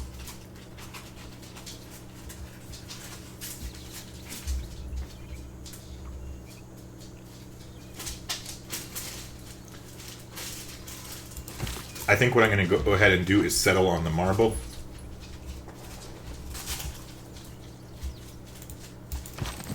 And we'll just start exploring with our warrior here.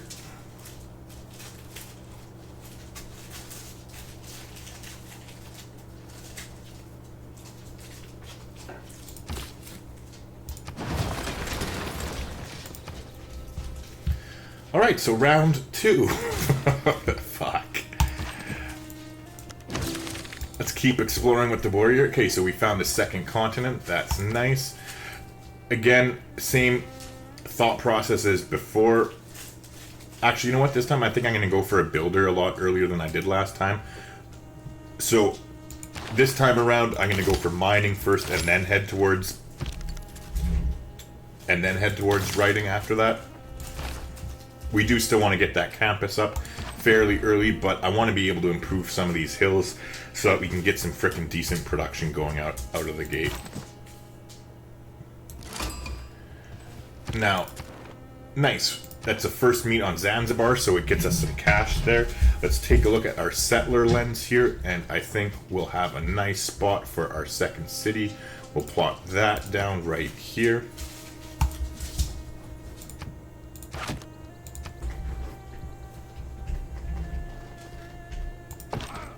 Okay, so now let's pay attention this time. Okay, so yeah, there you go. So you do not get air score for meeting city-states anymore. That, like, I swear, like, that's got to be a new change. We used to get air score, like, I'm 99% sure.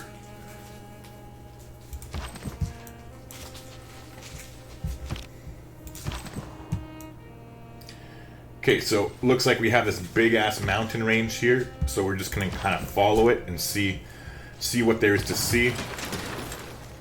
There look to be some nice spots for a third city up in here as well, too. Lots of production. So we're definitely gonna head in the opposite direction with our scout. This time around, I think what I'm gonna do,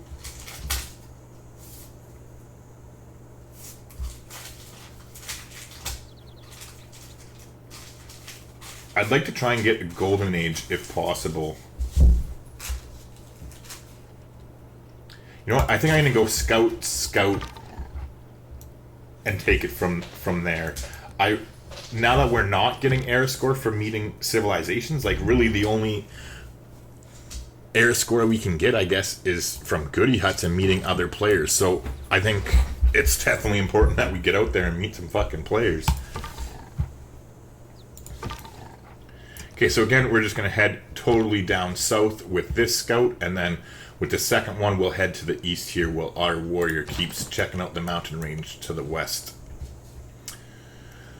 Fortunately, it does look like there's a desert there, which is kind of shitty for us, but we should be able to get another third city in here. We'll turn the settler lens on again and take a quicker look.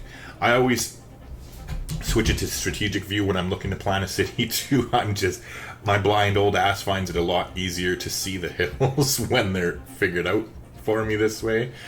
Now, I think that we'll go ahead and plant it. Our third city there.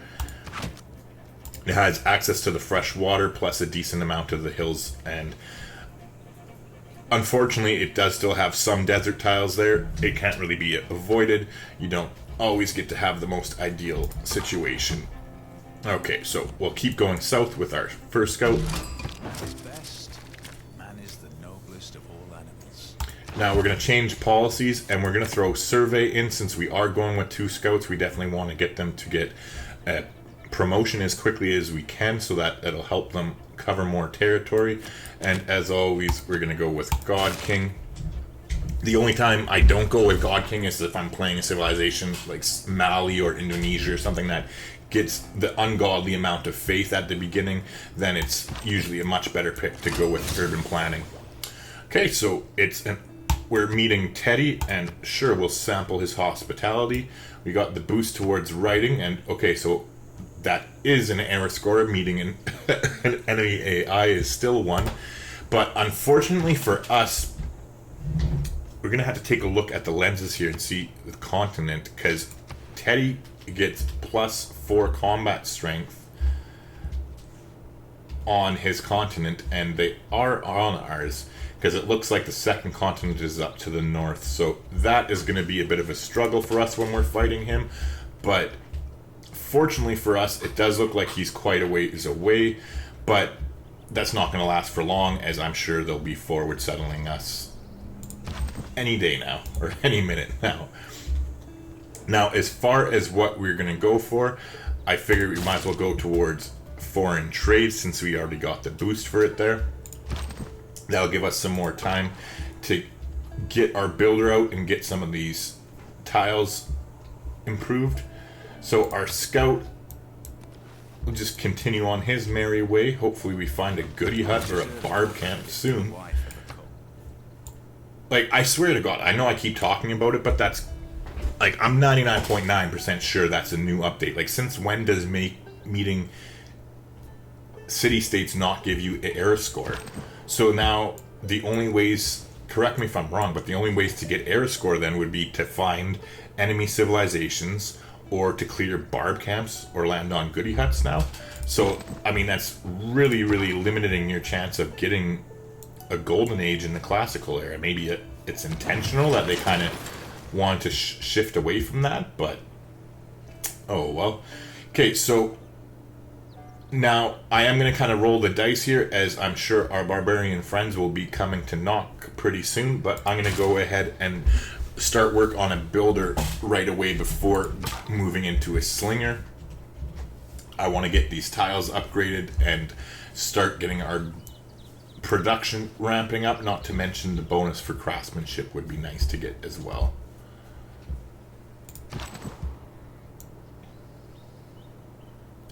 Okay, so I don't want to get too carried away with our warrior here.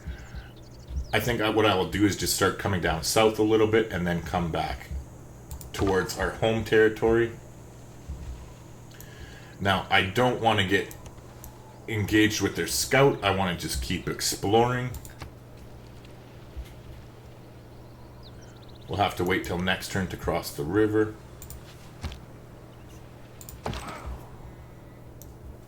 So we'll cross the river here, and then, like I said, head south and then pivot back towards our territory, so we're nice and close in case we need our warrior for anything.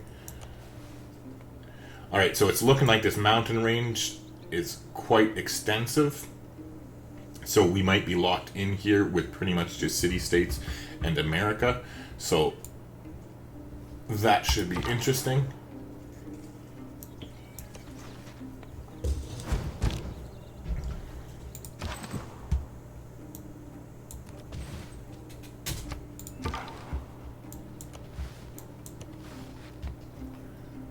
Wow, this is painful. Going for 2 scouts and not coming across like any goody huts yet. Like, this is getting a little bit ridiculous. You'd think, since we've only met one enemy civilization, that like there'd be plenty of goody huts to explore and find.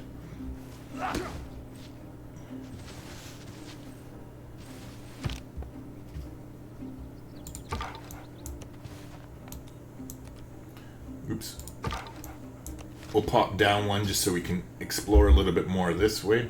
Doesn't look like we see much there, unfortunately.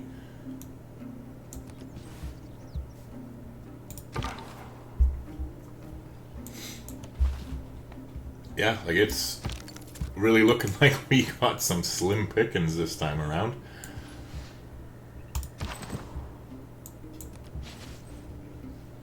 Desert and tundra, what a nice mix. Fuck.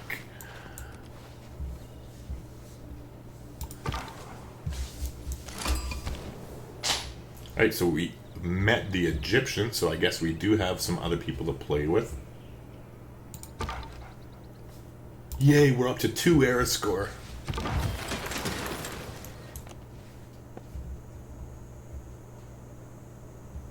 So Cardiff will be, it'll be nice that once they expand a little bit, they'll kind of be a buffer for us. Alright, so we got the builder up and running here. It's time to go ahead and get our slinger started. We'll go ahead and start the quarry here and get gypsum up online. Now that I'm thinking about it, I completely forgot to send her a delegation. Let's see if it's too late. Fuck, it is. So she's gonna hate us for the entire game. Not to mention I forgot that we settled on the amber, and I totally forgot to sell it off. Let's see how much she'll give us. Maybe 175.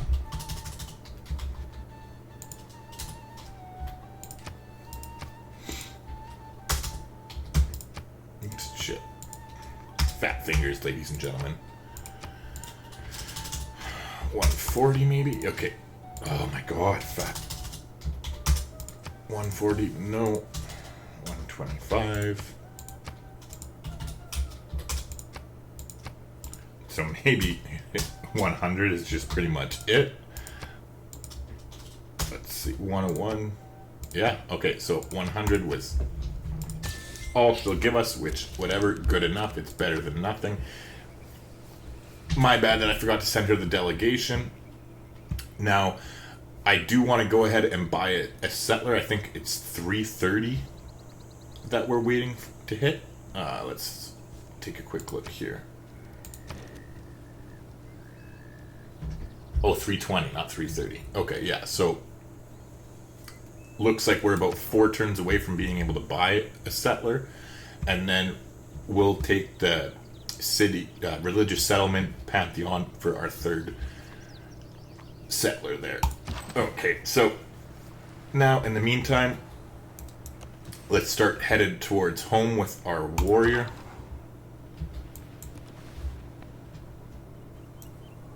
It was a fantastic landscape. Nice. Okay, well, For all around.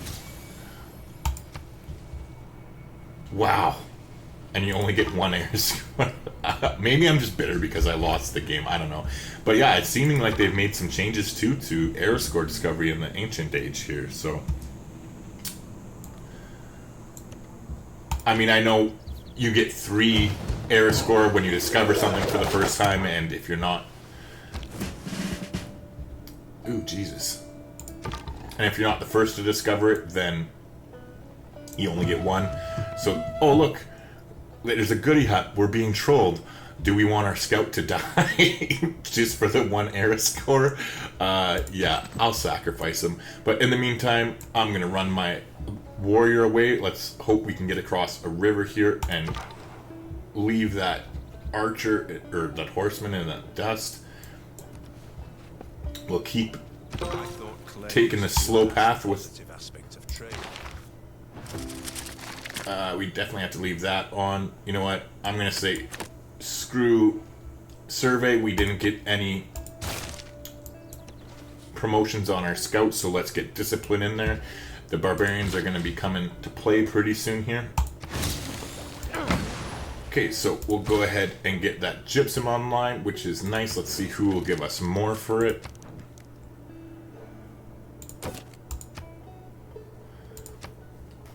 Okay, so they won't even give us 100 gold. Let's check Cleo.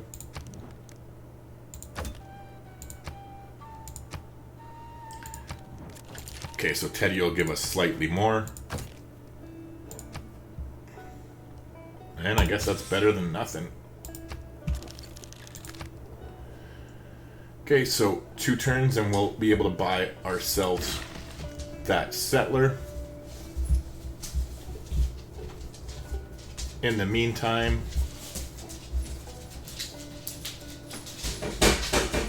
there's not really a whole lot we can do with this builder.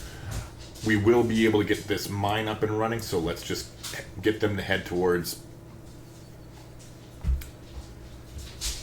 the amber there. Actually, you know what?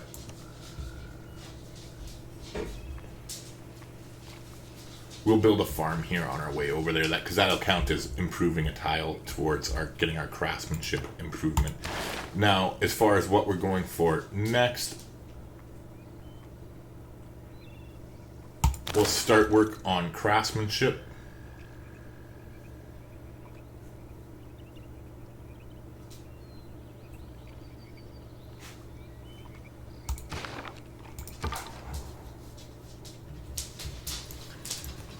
Wish us luck. Okay, so we got an envoy.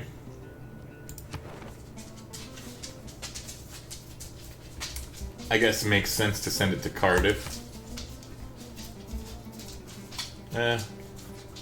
Yeah, why not?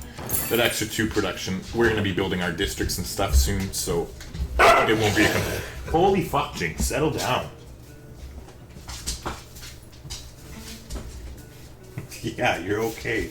Don't be such a bitch. Sorry, dogs can be temperamental sometimes. Yes. Leave Shadow alone. Alright, let's see here. Okay, so it looks like we will be able to get away from the barbarian horsemen and leave them to the Americans to have fun with. We'll cross over the river there with our warrior next turn.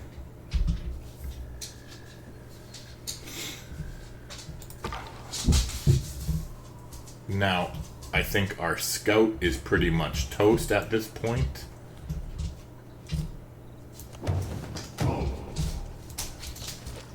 But you never know we might be lucky enough to get out of there by the hair on our chinny chin chins.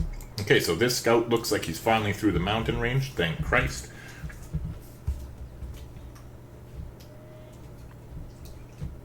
Fortunately for us, it doesn't look like they've... Oh, speak of the devil, I was just about to say, it doesn't look like they've spawned any barbarian camps near us, but there is one up there, and it's within 6 tiles, I think. 1, 2, 3, 4, 5, 6. Yep.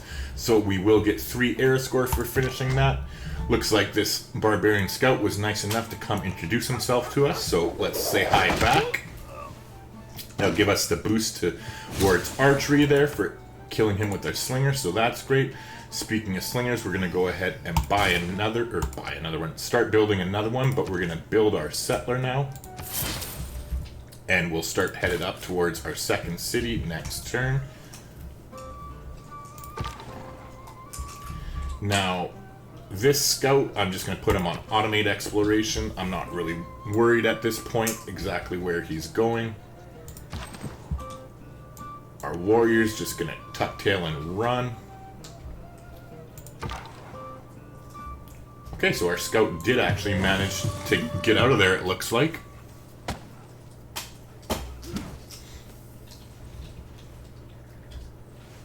That is one nasty barbarian camp up there. So unfortunately, it didn't time out perfectly, so we're going to have our brain fart here. We're going to be stuck with God King in until we can get craftsmanship upgraded, but hopefully that won't be too long. Now, as far as what we're taking, I think that because most of what we need is going to be past the classical, that God of the Forge isn't really that good for us, specifically because our knights and our hero units are on the other side of the classical. They're in the medieval era. Now, we could try and bum rush the Americans with horses, but I think it's better for us to just get our third city up and running as quickly as we can. We are getting closer to writing, which will be nice. We'll be able to get a campus up online, so you, sir, can start headed towards there, and this one can start heading towards that city. And what we'll do, since we do have a barbarian camp up there, we'll send the slinger with that guy, and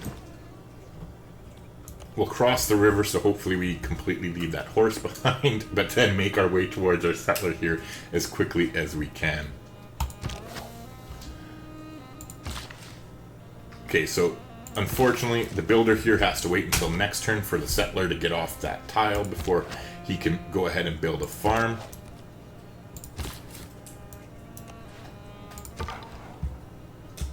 Okay, so I'm impressed that our scout actually did survive. I thought for sure that he was going to be toast. And we might even be able to kill that barbarian scout here. Oh, never mind, I just jinxed us. And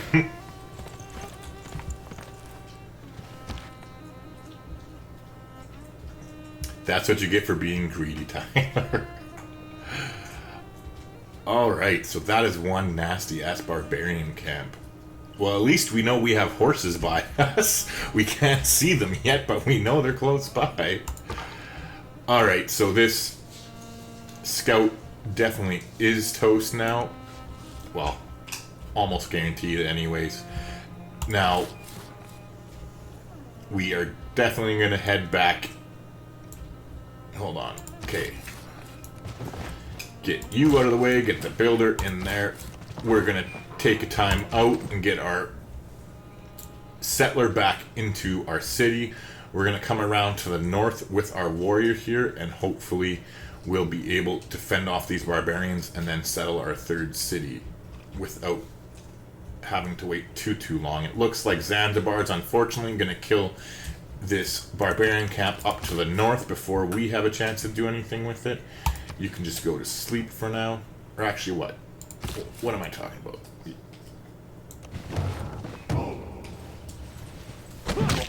We'll just send them up to the north and around. So it does look like Cardiff's warriors are keeping them a little bit busy.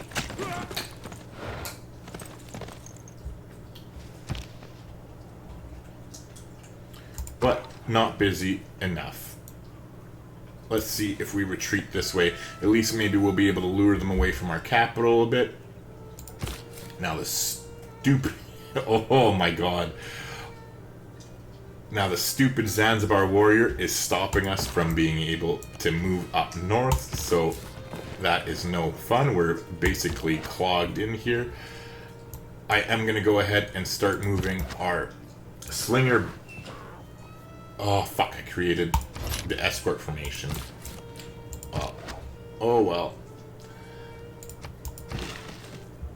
I was going to say that I was going to start moving the slinger back, but it looks like our build is going to have to wait until next turn to build that farm.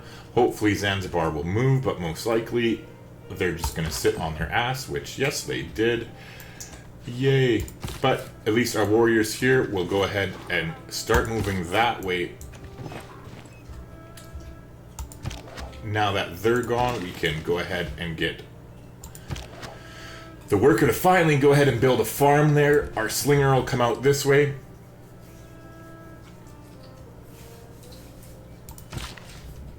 We're going to do the best that we can to start fending off the barbarian horses here. It is a pretty rough start. Like, Jesus. But at least they seem to be following our scout here. We're going to go ahead and upgrade them, and there seem to be quite a lot of hills around, so we're going to go ahead and take the Alpine improvement. That'll give them a little bit more health too, and then hopefully with any luck they'll be able to escape with their lives. I'm not really holding my breath though, to be honest, so we'll go ahead and skip the turn with the slinger there.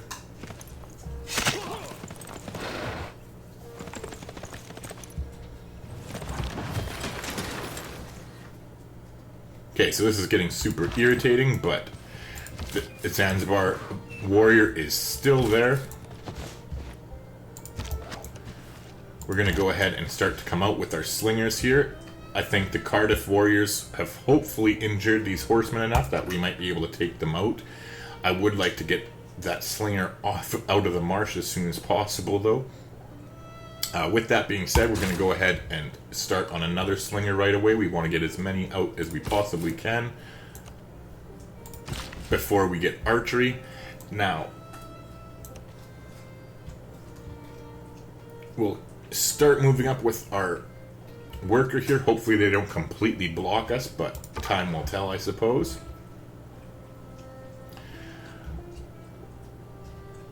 Alright, so let's kind of go tile by tile here. I really would like to kill that scout. Okay, so Cleo's being a bitch. She can be very aggressive in the early game.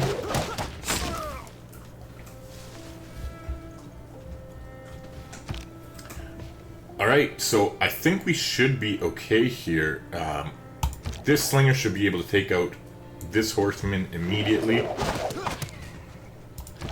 And we'll be able to do a good amount of damage to this horseman here. And I don't think they can one-hit us, even though we are standing in a marsh. I think we'll be able to survive it, considering how injured they are. Now, with that being said, we are definitely going to head up here with our settler. I'm pretty sure that they're going to have that barbarian camp taken out by the time we get there, but one can only hope that we don't miss out on that era score. Now, I'm going to send this settler across this way, and hopefully we can head over there without being captured by a barbarian. With how my luck's been going, time will tell. We'll see, I guess.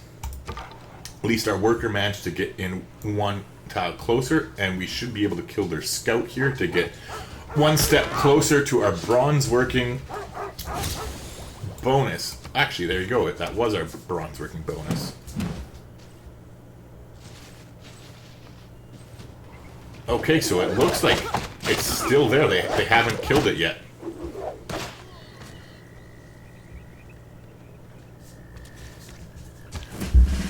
Okay, so we did manage to tough it out and destroy the horseman, which is nice. This slinger has a promotion. We're going to go ahead and take volley right away. We'll let that slinger start healing up.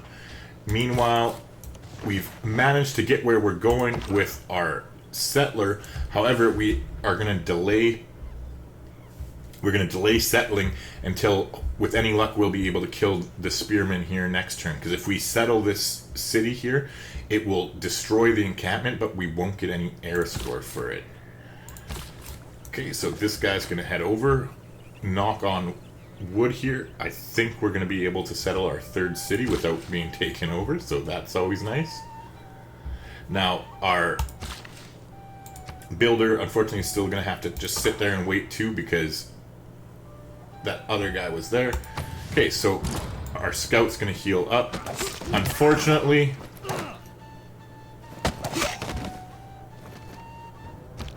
oh, nice. The barbarians survived by their short and curlies. Oh my god. Perfect. Alright. So there we go. We got 3 air score because it was within 6 tiles of our city. Now we can go ahead and plop our second city down here. And they were nice enough to vacate the amber, so we can go ahead and settle that next turn. Now, Cleo's always going to hate us. She's never going to not hate us, especially considering we don't have a huge army. Okay, so she has diamonds. But she doesn't have amber, so we'll be able to get that online next turn and hopefully sell it to her. I can't remember if we sold amber to her or to the Americans or not. Okay, but now we got our writing taken care of, which is great. What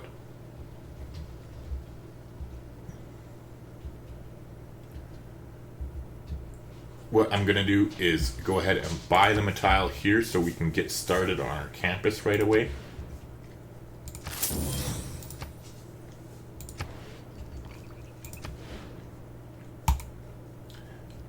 Definitely not any campus to write home about, unfortunately.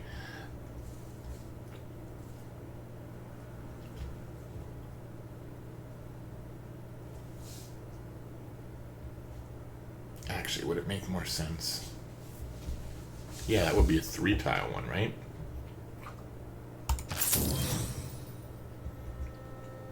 Yeah, we'll just wait and we'll build a 3-tile one.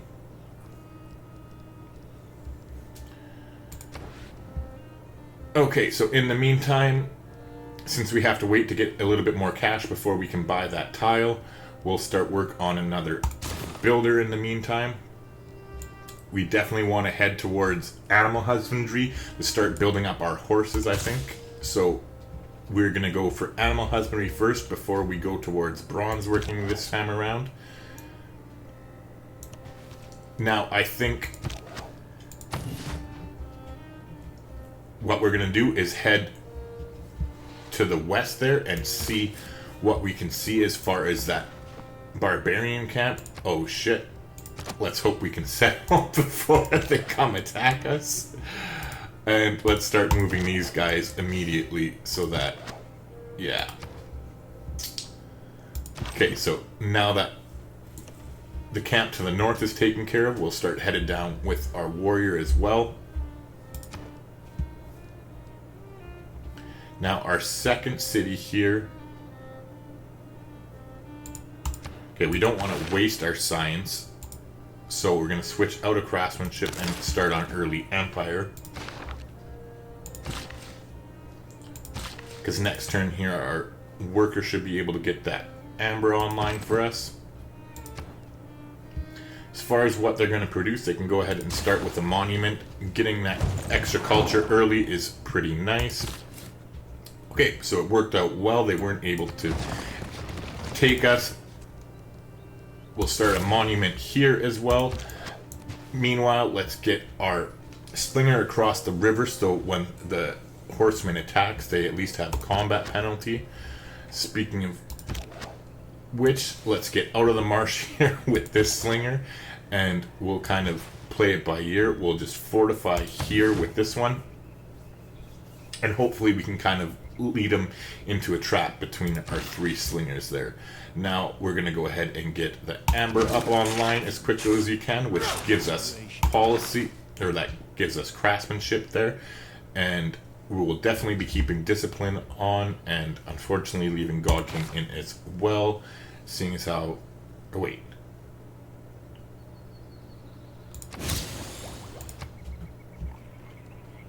I'm having a complete brain fart. Did I get my Pantheon? Religion. Where's religion? Yeah, I did. I have 3 cities. I'm just, wow, having a space cadet moment there. We are definitely switching out of freaking God King. And this time we're going to go into Ilkham again. We want to get our builders out as quickly as we can so that we can get these cities online. And instead of early empire, we're going to switch into state workforce now that we have craftsmanship taken care of. Alright, so we are going to go ahead and just put the scout on. Actually, you know what? I was going to put him on automated exploration, but we won't. We're going to send him back this way so we can kind of get a little bit of intelligence to see what exactly is going on over at that barbarian camp there. Okay, so they took a big shot at us there with the horsemen. We're going to move across the river with that slinger. This one's going to come up. And we'll see if we're unable to attack and kill that, which we are. I don't want to take another shot from the spearman there, so I think what I'm going to do is just back up into the safety of the forest there. Should I go ahead and turn my phone ringer down here?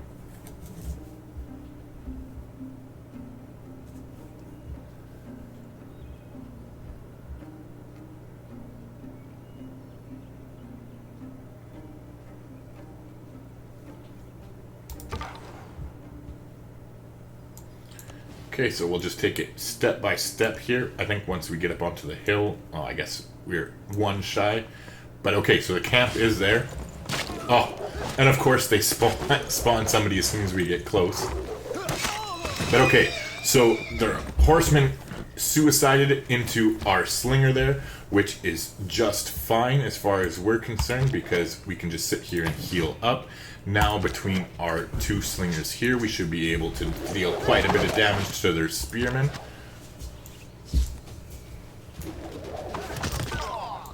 And with our scout, we're going to go 007 over here and start attacking their scout. Hopefully he'll peace out and leave the camp vacated so we can clear it before any more frickin' horsemen come up.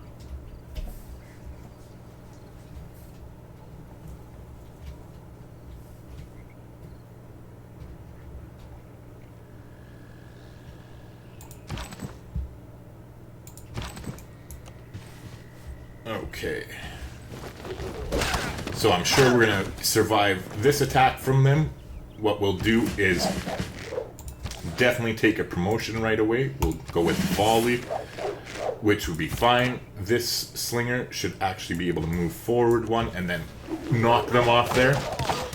And as I suspected, the scout turned tail and ran, so we can finally clear out that camp.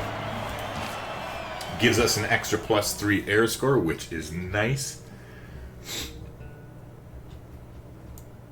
And we can go ahead and take a swipe again at their scout.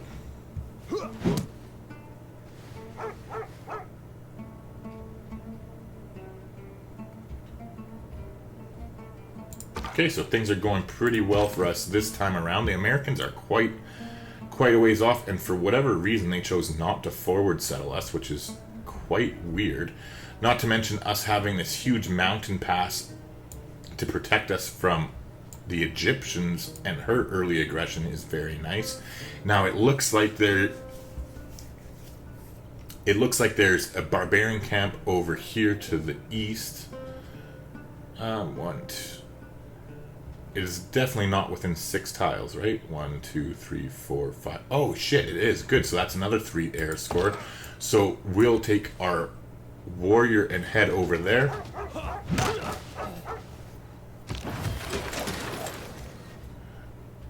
Okay, well, unfortunately, we're definitely not going to get the... We're definitely not going to be headed towards a golden age, so I guess it didn't really pay off for us to get the double scout. But it is what it is. At least we tried. I think this is a pretty good power base for us to start from. And now we have enough cash. Let's go ahead and purchase that tile where... Hold on, it's this tile we want to purchase. Right? Yeah. We're going to go ahead and purchase this tile here. Get to work on our campus. So that'll finish up next Eris anyway. So the +3 score will go towards hopefully helping us get towards a freaking golden age in the medieval era, which will be timed out well for when our units come online. Now, we got our builder here. I think we definitely just want to get mines up as quickly as we can. Now, before I go ahead and start placing them all, though, I do want to think about this for a quick second, because we will be wanting to get the government plaza going, but I think I don't want to waste all these hills in here, so I think what we'll do is place the government plaza somewhere in here, probably 1, 2, 3, probably right here.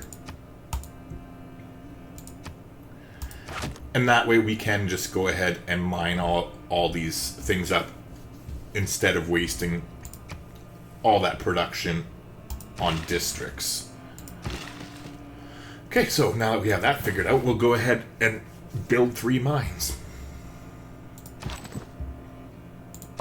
Well, actually, I guess we could build a camp here and get some gold coming from the deer as well. So, yeah, we'll go ahead and do that.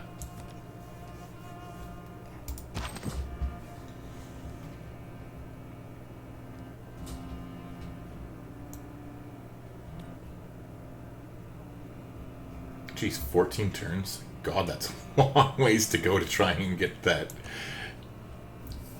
camp. By the time we get there, it's probably going to be gone, but I guess it can't hurt to try. So, I think what we'll do is send the scout back here, and then we'll try and get the Egyptians to open their borders here. Let's see if we can get that going. Sure, I'll pay 9 gold for that. Why not? Let's see if you'll take our amber. What would you give me? 1. Okay, so they definitely don't want that. What about Teddy? I think he has it. Yeah, he does. So until we meet somebody else, that amber is really not much of a use for us. I guess an extra amenity doesn't hurt, but I could think of better things. Alright, so in the meantime, we have the barbarians under control for now. I think what we'll do is just head back towards our territory. We'll get this slinger to heal up. Same thing with this one here. And I'm going to actually move this scout back. We'll get him to head up here so that we can see if the Americans are coming towards us. Or more barbarians for that matter. Okay, so it looks like either they have another camp over here somewhere that we haven't found yet, or this horse archer is the remnants from that other camp that we destroyed. But we are definitely going to turn tail and run with our slinger and head towards archery. Now,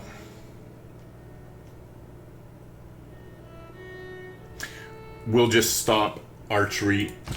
Hopefully I'll remember this time. I'm notoriously bad for forgetting about this, but hopefully we'll stop it in time before we get the technology. I'm gonna have to remind myself like every freaking turn. Hey Mike, how's it going? Yeah, Civ 6 has taken over. Alright, so we got some horses there. We definitely want to get them online as quickly as we can, so we start building up our stockpile and can get some cavalry going. We got another slot here. It looks like the barbarians have popped over here as well. So we'll want to go head down there and attack them once this era ends so that we don't waste our era score. It should give our slingers here a little bit of a chance to heal up as well, which will be nice. Now, speaking of getting our cavalry going, I was going to build this camp, but I think we'll go straight for the horses there, and then we'll buy this tile here and get some more horses online.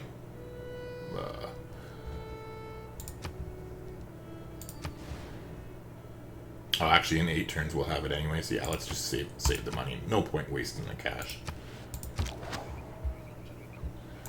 Okay, so I do want to be ready for if that horse archer heads our way, though, so we'll start headed out here with our guys.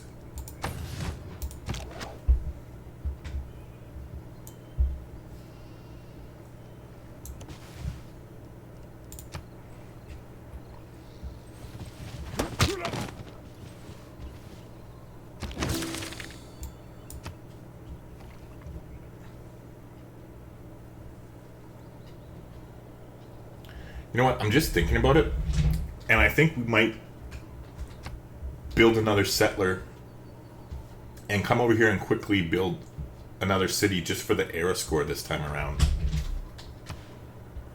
And yeah, I will do that.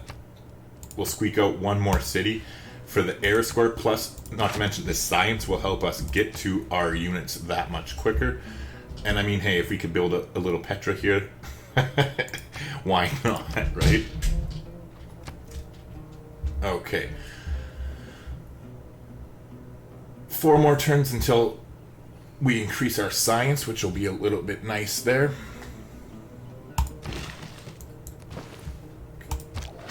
Alright, so let's start making our way down to clear out these barbarians. Where's the camp? Over here. I guess that horse archer isn't coming for us after all, so we'll just slowly take our time headed down towards this camp, because we don't want to clear it until next era.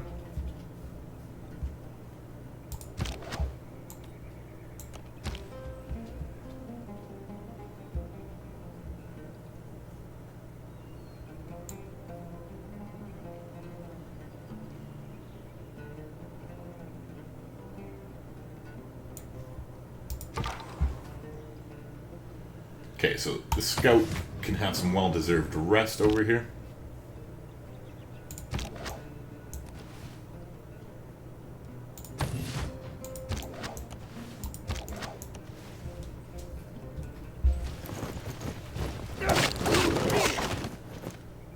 Ouch.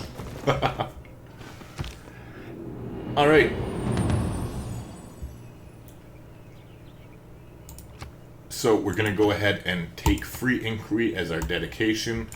As I said, I basically always choose that if I don't get my golden age right away. Now,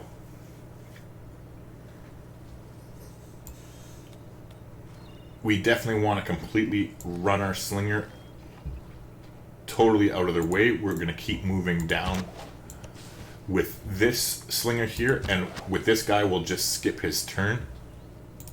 He's in the coverage of the forest there, so hopefully that'll give him a bit of a defensive boost. In a perfect world, the spearman's gonna take a hit from Cardiff's warrior over there, and then we'll get him to funnel in over here. But we'll kind of have to see how that one goes. But there you go. We'll get the pasture going, get some horses coming in, and then we're gonna head straight down with that builder.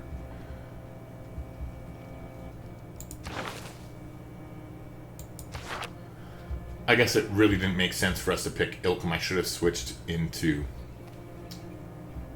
the urban planning instead, seeing as how we're building the campus and the monuments before we start on our builders. So that was definitely an oversight on my part.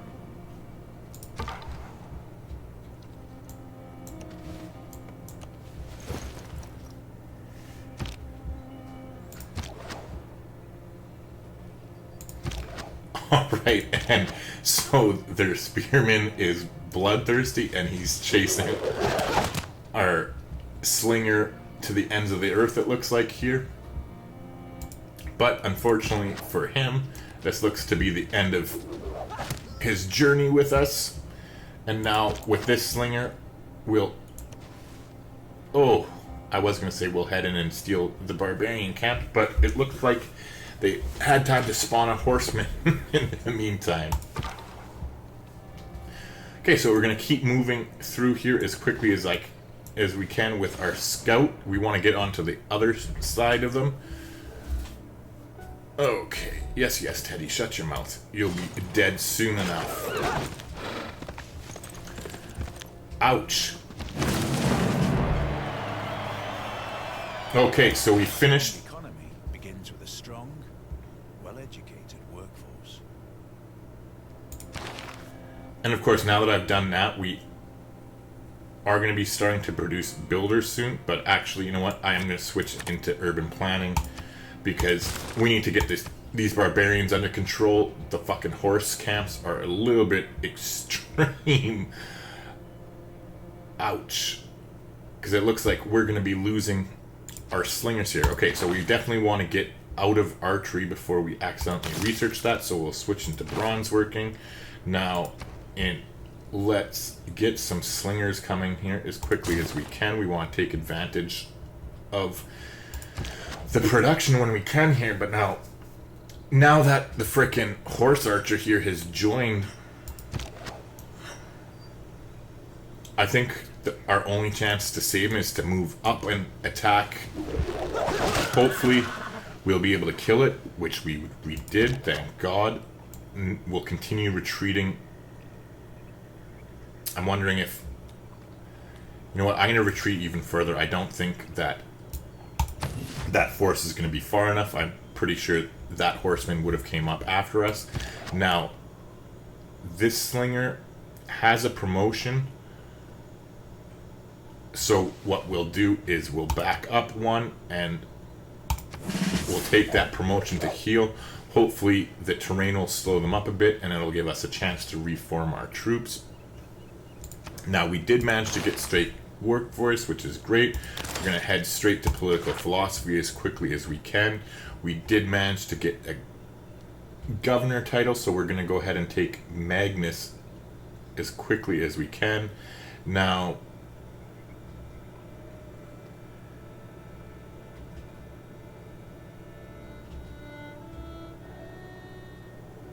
I'm just trying to figure out in my head quickly where I'm going to do the chops. Yeah, so we're going to move Magnus into however the hell you pronounce that city there.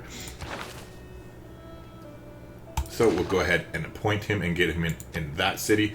Now, the reason I chose this one compared to putting him into our third city is because these are all forests and it's a lot easier for us to build lumber mills now that they're improved on them. And meanwhile, while yes, we can build lumber mills eventually on jungle tiles, it doesn't come till real late in the game, so it's definitely in our better interest to get rid of it as quickly as we can here.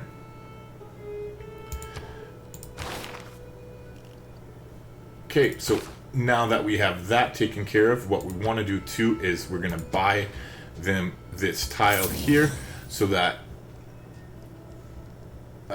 and we're going to go ahead and plop down our government plaza as well so that the price is locked in before we finish our monument. And then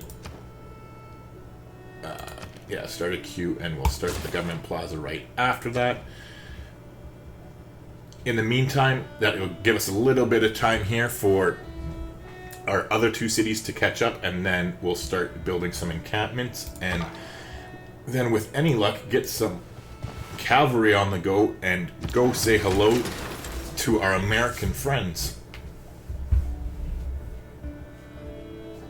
Alright, so now the rough terrain did buy us a little bit of time.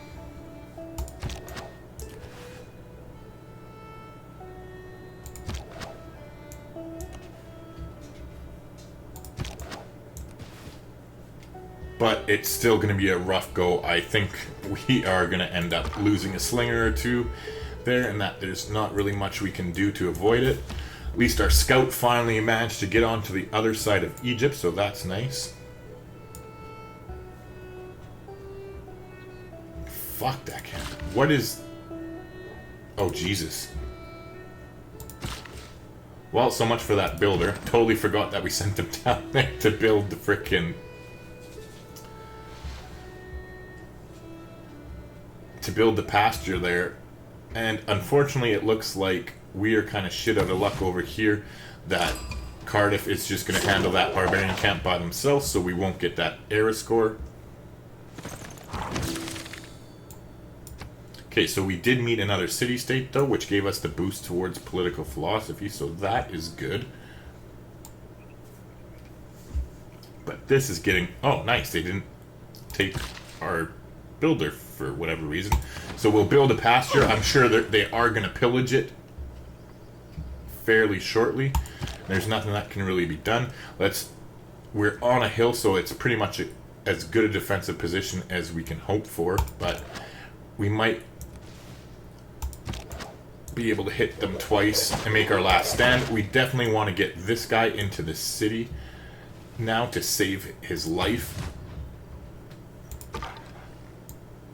And we'll head back over towards the Americans with our scout there to see what's going on in that direction. I really, honestly, I know it can be a little bit frustrating having the barbarians freaking going ham on you like this, but I mean, it definitely adds flavor to the early game where normally it's, you kind of just automatically steamroll with whatever you're kind of planning on. Now that our scout is on the other side of Egypt, I'm just going to put them to automate exploration. I don't really think it's that big of a deal.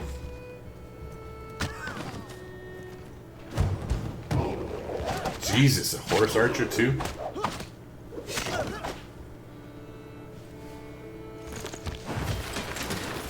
Yeah, so rip our slingers here. There's definitely nothing we can do to avoid it.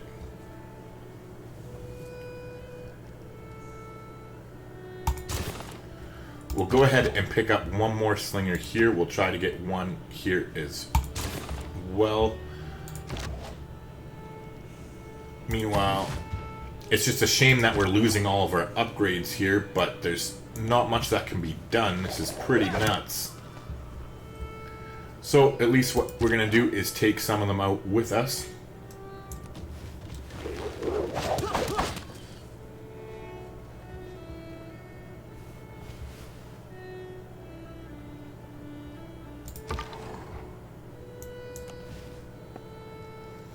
We'll leave our scout here for now, just so we can see if the Americans are planning anything aggressive against us.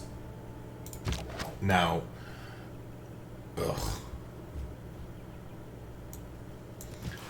I will leave our capital with a slinger, and you know what?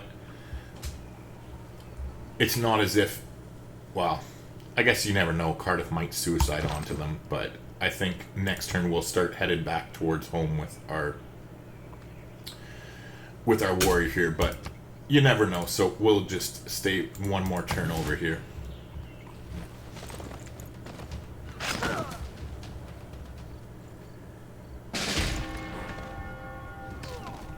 Alright, well, like we said... Oh, never mind. I was all happy because the barbarian spawned another warrior, but Cardiff has another warrior there as well, so I don't think that's going to really help us. Looks like we got a bit of a drought going on there. The good news is, yes, they killed one of our units, but we'll be able to take out another horseman with us. So, fuck them. That makes me a little bit happy. At least we'll go down swinging, sort of thing. Now, we will time it out so that, you know what, I'm going to switch out of this and start building a slinger here as well. Because we'll time it out so when we finish these slingers, we'll get archery, and I think that should give us the added boost we need to be able to get these barbarians under control.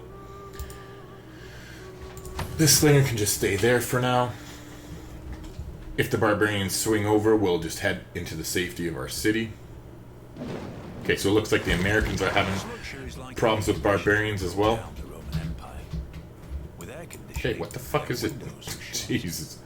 They couldn't hear the barbarians coming. Alright, so we'll definitely leave our cards in the way they are. I don't know why the frickin' screen is scrolling like that. But we're definitely going to head towards political philosophy. It's only 6 turns away, which is nice. So they are coming to say hello. They're definitely going to be pillaging that pasture. So that'll be gone to shit. But realistically, we already got 20 horses anyway. So we can start work on a horseman when we have the chance. Now,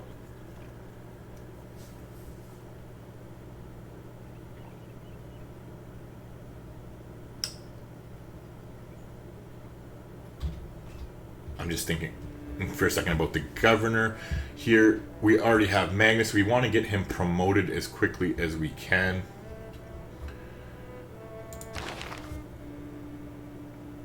To the Black Marketeer there. And I think we're going to go ahead and beeline that. I mean, we will be getting Victor, but I don't think we really need him at the moment, as it's barbarians that are giving us all this problem and not an actual enemy AI. We're quite a ways away from them yet, so. Okay, so considering next turn they'll be producing a slinger here. We'll have to move our slinger out of the city, so we'll head backwards. With this slinger, we'll just take a shot at the weakest horseman here. We're not going to be able to take one of them out unless he suicides onto us, but at least we'll have them damaged a little bit so that when we do get archers, we might have an easier time killing them.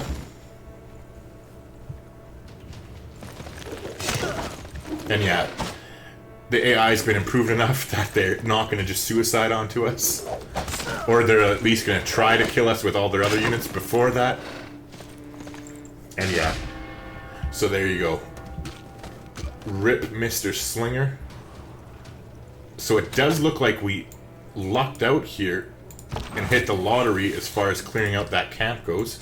So we'll definitely scoot in and take a free 3 air score after Cardiff was so nice to do all the work for us. But now I am going to head towards the back with our slinger here, just because they'll have to come across the river to engage us, and there'll be less tiles for the 2 frickin' horsemen. God, I still can't believe there's 2 of them. What we will do is start work on... You know what, we can probably just buy it. Wait, they have 3 turns and they have 2 turns. Yeah. You know what, let's get one more slinger. We might as well take advantage of the production boost as much as we can. In the meantime, we'll start shooting at the horse archers here from the comfort of our city. Okay, so let's take a look here. Now, we're gonna go ahead and get our archery and head into horseback riding in 3 more turns once we get once we get those slingers out. So in the meantime, what we'll do is we'll pivot into the wheel.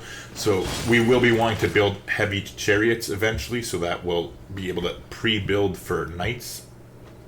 Because we might end up having to wait till nights before we attack. Although it'll be interesting to see, because they should have walls by then, if knights are even any use to us whatsoever. Anywho, now that the horse archer here kind of fell for our trap and headed towards the back where our slinger was, we should be able to double team him here and take them out. And with any luck, this horse archer will head into that same spot, and we can do the same thing. If we have to, we can always pivot our slinger back into the damaged farm tile to the north there and do the same thing. Son of a bitch. Well, so much for getting a free air score here.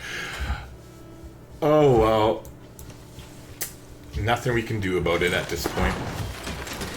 Jesus. Yeah, these barbarians are crazy, man. So it looks like our slinger with the promotion is healed up, so that's good. We'll go ahead and get an encampment started in this city, and we'll go ahead and start it here. We want to have it built towards the Americans, as that's where our enemies are going to be coming from anytime now. So hopefully we can get these barbarians under control and without too much trouble. Now, they still haven't attacked or pillaged our pasture yet, which is a little bit weird to me, to be completely honest, but oh well, we'll take the free production and food while we have it anyway. So we're just going to keep swinging away at the horsemen here. I think what we'll do is we'll move the slinger back even further and skip their turn, and then when they produce their slinger next turn, we'll move them into that tile right there. We definitely want to get our warrior back over here as quickly as we can.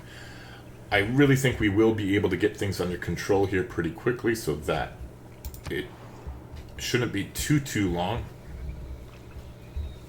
Now when we get political philosophy, I'm definitely going to switch into Ilkum, because once we get these stupid barbarians under control, then we're going to want to get some builders out to start chopping and to get some mines going, so we have some decent production and can really start streamlining our horses. Okay, so we'll just start slowly making our way over with our slingers. We've got the boost for mercenaries, which is great because we'll definitely want to be headed there in the future. But for now, we're going to get archery next turn. And we have a little bit of cash here, not much, so let's see if we can make a deal and try and get rid of some of our luxuries here. They have amber, so that's definitely out of the equation for now, but let's see how much we can squeeze out of them for our gypsum. Okay, so 150 they'll do. Let's see, 175. Yes, I'm a stingy bastard. I want to get every last penny out of them, so say 165 is good. 170. Alright, so 167. Excuse me, 169. There we go. We squeezed every last penny out of them, which will be great because that's 2.5 archers. Now let's see if we can talk to Cleopatra and get rid of one of our ambers here. Nice, and it looks like she's in a good mood as well. So let's try 175 first.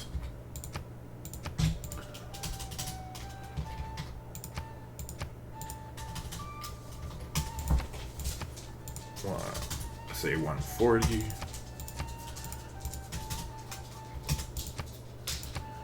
No such luck. 110. Okay, so they will do 110. Let's try to jump up to 120. They'll take that. Let's try 125. Again, it's a little bit time consuming, but squeezing every last penny out of them is definitely worth it in the long run. Okay, so it's 123 is her max for that. So we'll take that. That is definitely worth it. I'm just going to see if she would take a delegation from us, but she won't, which is fine. What I am going to do is I'll be back in 2 seconds. I'm just going to quickly run and throw my coffee in the microwave. I've been rambling so much that it kind of got nuked, or kind of got lukewarm on me. So give me 1 sec. I'll be right back.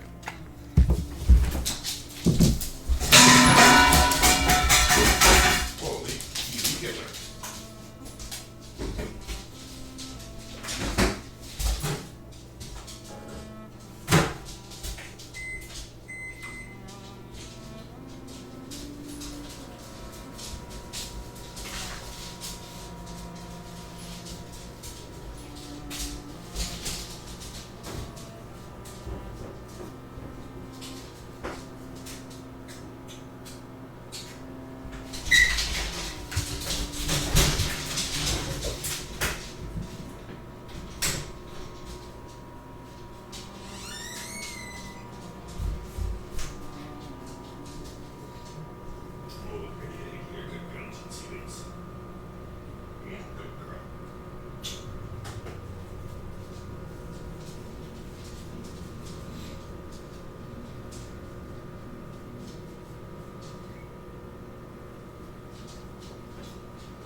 I'm back. And of course, I completely freaking overkilled my coffee, and it's too hot to even drink right now. I can just feel by touching it. So now I'm going to have to leave it for another minute to cool down. So let's see what we got going on here. We'll move a slinger back there to try and get them to come towards us again and sort of lure them in. Next turn we'll be able to upgrade them all to archers, so they definitely are going to get what they deserve here. We'll start moving the slinger down from the city in the back here, and we'll get them working on the government plaza again. We want to get that up and running as quickly as we can. It should time out nicely with political philosophy, actually. It time out perfectly that in 2 turns we'll have it there, and then we can start upgrading the Warlord's Throne right away, which will be nice. So with these guys, we definitely want to just walk slowly because we need them to be in our territory in order to upgrade them into archers. And I actually think what we'll do is head over here too to present them even more targets. They have to come across the river to attack us anyways, because all these units are melee. Their horse archer is back a little bit further here, so I think we should be fine with that. Now that we've finished the slinger here, we're going to go ahead and start work on a builder. I will want to... Yeah, because we want to do chops. I want to get a trader up and running as quickly as we can so that we can get that added bonus and get a road started towards America as well. Okay, so our warriors all healed up. We'll keep coming back towards home. Okay, perfect. So we got archery upgraded now, and it looks like just in the nick of time, actually. So we'll go ahead and move in 1 step closer with our archer there.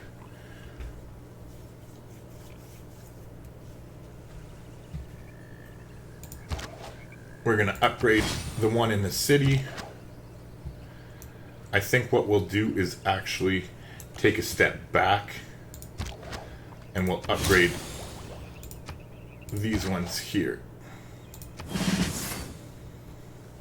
I just don't want my guys taking too much damage before we're ready, and this should kind of buffer it out where they can't like overrun us and kill a unit. And then next turn we'll be able to start narrowing the enemies out and then upgrade our last 2 slingers here. Okay, so our warriors getting closer to joining the fray. Looks like Cardiff is taking care of some barbarians themselves too, so that's nice.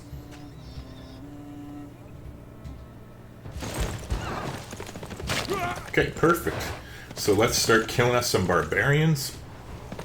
And then look towards starting to kill us some Americans pretty soon too, if all goes well. Okay, cool. So we unlocked our new government. We're definitely going to be going into autocracy to start with. I just personally think while oligarchy is nice to get the extra experience for plus 20% experience, the combat bonus is only for melee units, which we're not going to be using a lot of. We're going to be using our archers as well as cavalry. So just for now, that +1 to all yields for each government building and palace in a city, that adds up really quickly, considering not only are we about to finish our government plaza in a second city, but we're also going to be building the Warlord's Throne, which counts as another government building. So we'll be able to get +3 of all yields for throwing autocracy in, and this early in the game, +3 production, +3 gold. That's definitely a nice little pickup for us. Okay, so we got a little bit of bonus era score there for upgrading our tier of government. Now we'll keep discipline in. We're gonna throw a Goj in for now. I think that's how you pronounce it anyways. I'm never too sure, but oh well, we'll pop that in. Urban planning, we're actually gonna flop this out towards builders now that we have, or actually, you know what? We don't have any, hold on. We don't have any military city-states, right? Just to help us building buildings. And it's only in the capital.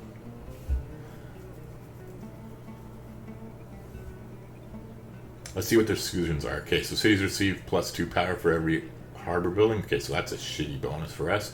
City gives a plus 15 production towards wonders. That's a shitty bonus for us.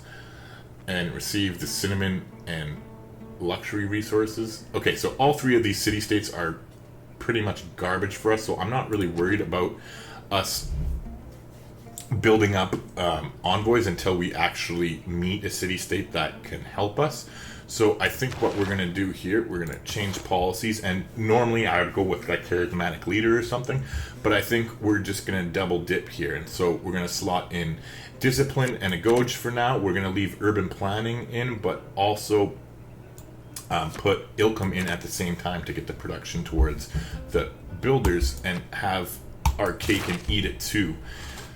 Okay, so now that we got all that taken care of, let's get this barbarian problem under control. I've been waiting to kill these fuckers for a while now. Alright, so first thing, we're going to take a shot with our highest promoted unit in order to do the most damage.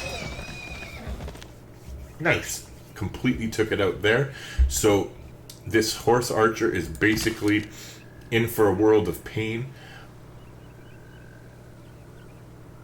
The horseman there is completely injured. So now I want to see here. Let's take a shot with this archer. Because we want to kill them, right? So if we have to use our slingers, we will, and we'll wait till next turn to upgrade them. But ideally, I'd like to avoid that if possible. And we did. It's fine. So now we'll go ahead and we'll upgrade the slinger here, and then next turn we'll upgrade that slinger as well to finish it off. And speaking of finishing it off, we'll take out the horseman there. Alright. Okay, so we finished political philosophy. Now we definitely want to head straight towards military tradition so that we can get the production bonus of the maneuver policy slot there. Put that in as quickly as we can. We're working towards horseback riding and our special unit, the Ordu there, which is great. Unfortunately, we're still 12 turns away from a 4 population with our capital, which we need in order to brain fart, get our encampment going here. But it shouldn't be too big of a problem. We have a builder coming out in 2 turns, and I think once we get the farm repaired from that drought that we had, and then get the pasture back up online, that we should be able to grow to 4 population pretty quickly.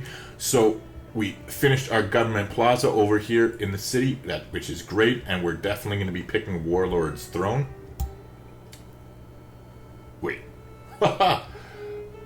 Yeah, that is the one. Okay, fuck. I thought I was about to click the wrong one.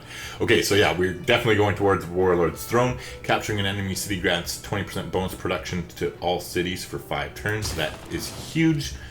I mean, in a perfect world, it would stack, but we'll take what we can get. Alright, so we'll just keep moving to the east here with our warrior. Alright, so it looks like we've built up enough of an army that Cleopatra doesn't hate us anymore, so she's sending us a delegation. Yeah, we're not going to give you horses, buddy. We're going to be using our horses against you. So, now that she's sending us a delegation, that's a good indication that she doesn't completely hate us. Looks like their horseman's going to suicide onto our warrior there, which is A-okay. That's definitely not a problem. We're still got 1 turn left on that builder before they come out. So let's start using our archers to finally put a dent in these barbarians. Now we can just reach from the city, so that's what we'll go ahead and do. This archer is going to head over. Same thing with this one. Now I think the slinger should be able to move here and then upgrade. Yeah, we still have movement left, so we'll go ahead and do that. Meanwhile, let's wake up this scout here and come take a look as to what exactly is going on. I think this archer will head up onto the hill so that we can start taking shots at that scout next. And this one will move out into the field more. Oh, and meanwhile, let's not forget our warrior. We'll get him closer there too. So that is a nice sound for us. Oh, Jesus, the iron's far away. That's one thing I forgot to do, was take a look around for iron. So it looks like the Americans are in luck. They have some. And, of course, it looks like we're pretty much shit out of luck. And we are. Not pretty much. We are completely shit out of luck. Okay, well, good thing we're going for cavalry. Because we have absolutely zero. Oh, wait. Are we within 3 here? No, 1, 2, 3. We're 1 shy of that. So, yeah, we're totally boned for iron. But that's okay. If we need some, we'll have to take some from the Americans when we get over there. Alright, so let's kind of reevaluate things here. We got a builder out here. We want to get that, we want to get the pasture up and running because it's plus 2 food and plus 3 production when it's online. That's more important than the farm, I think. But with that being said, we're going to go ahead and continue with another builder. We definitely want to get our money's worth out of the Ilkham policy while we have it on.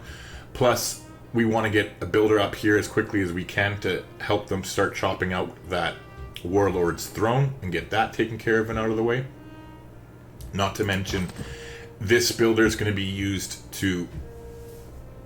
I guess we don't have any rainforests in the capital to... So we'll have to harvest a marsh, which I need to take a look because I don't think we have... Oops, this is in the technology tree. Oh, forgot to promote Magnus, so we'll go ahead and do that now. So we got him towards Black Marketeer, which is great. That means we can start... producing horsemen in no time flat once we take care of this warlord's throne. But as I was trying to say there, I don't think we can harvest marsh yet. Wait, can we? No, rainforest. I think marsh is up here, right? Yeah. So we need to get irrigation before we can harvest that marsh.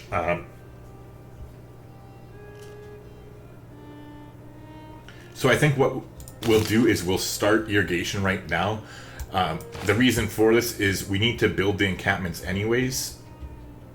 And I think it's just going to help us speed things up a little bit here. So this guy's got a ways to go yet. We'll let our warrior completely heal up. In the meantime, we'll start headed out with all of our archers. It is satisfying to have such a big archer army in this game. I'm just bringing them back into our territory so we can heal up that much quicker. I think that archers we do have is more than enough for us to take care of this encampment over here.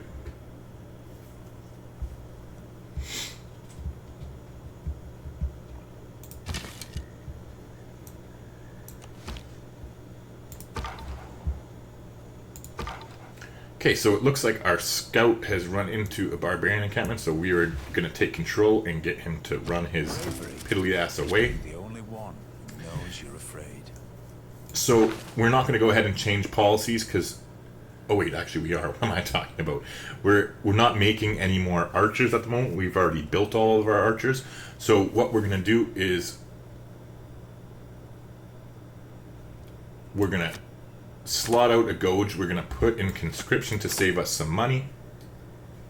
And then we definitely want to get our great general points going as quickly as we can. So we're going to put strategos in. And I think at the moment it's more important to get our builders out so we can get chopping. So we'll leave Ilkham in for now. As far as where we're headed towards next,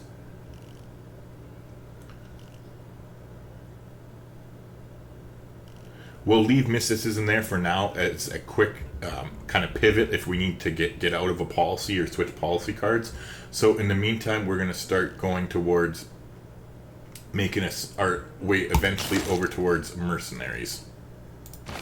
Because we'll want to be able to upgrade into knights and everything as quickly as we can. Not that we'll have iron to do that unless we conquer the Americans, so we better get a move on. But we'll get that pasture here improved.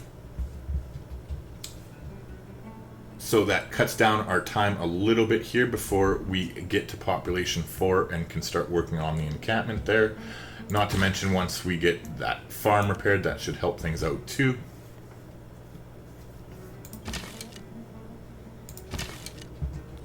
Okay, so our archer's getting nice and close.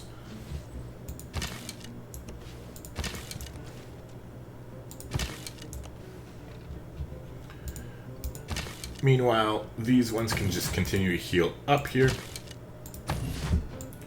Although I would like some more barbarian camps to spawn to kind of get us some free experience with these archers. That's the one thing I have noticed since playing Gathering Storm, that I use archers and other units that don't require strategic resources quite a bit more than I used to. Let's see if my coffee's going to burn me or not. Ah, there we go. Not too bad at all.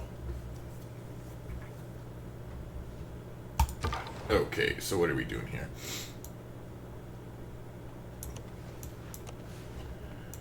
We'll just head down with a scout to take a look around here.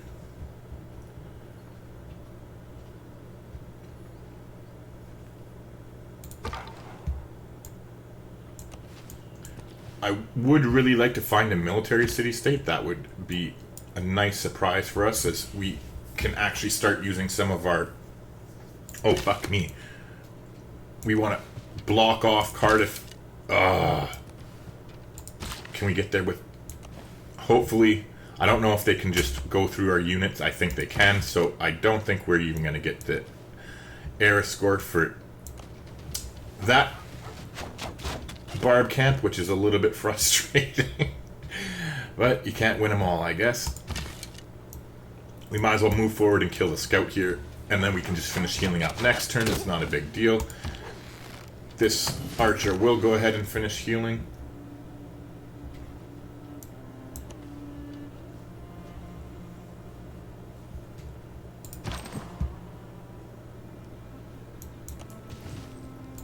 And we'll move the warrior forward there a little bit.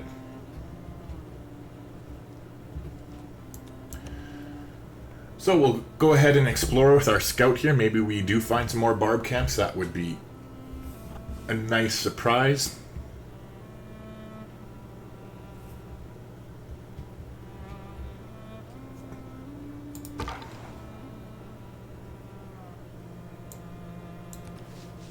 Okay, so we'll go ahead and turn this guy back onto automated exploration now that he's a safe distance away from the barb camp over there.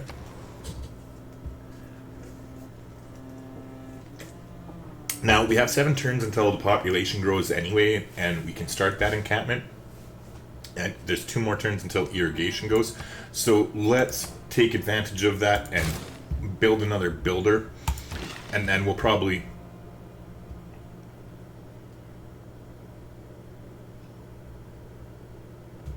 You know what, let's take a quick minute here. Let's switch into builders in all of our cities. Except for this one. Okay, so we want to head up there and start chopping as quickly as we can.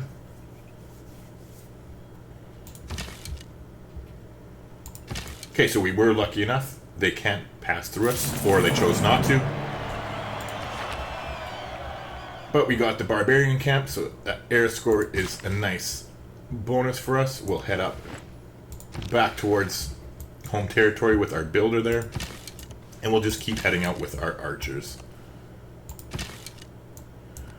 I'll just move one tile and then heal up the rest of the way with that archer.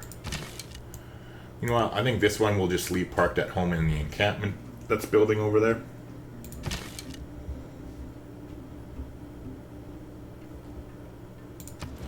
Sure, it hasn't been 30 turns. I'm sure yeah, because we traded it to her last time, so she doesn't want it. And the Americans have it, so no such luck meeting any of the other civilizations yet.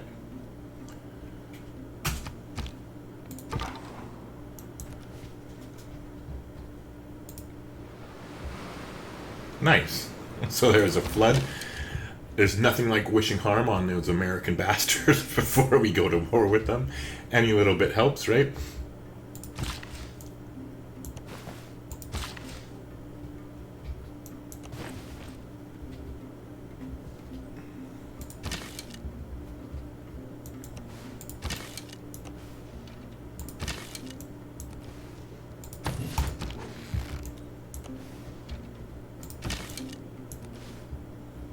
Again, it would be nice if a barbarian camp spawned not too far away. We're just going to leave the warrior back behind here.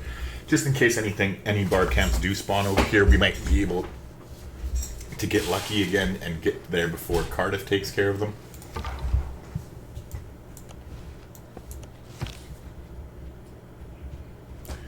So far we're not that lucky. Although they haven't built ancient walls yet. So that is a nice surprise. But we still got a ways to go. Lucky for us, our having a brain fart here.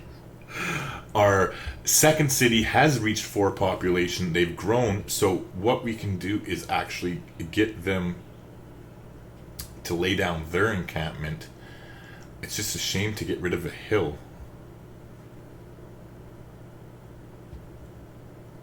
Actually, you know what? We'll get the builder to chop this first, and I think they should be allowed to place it. Oh, that is a hill anyway.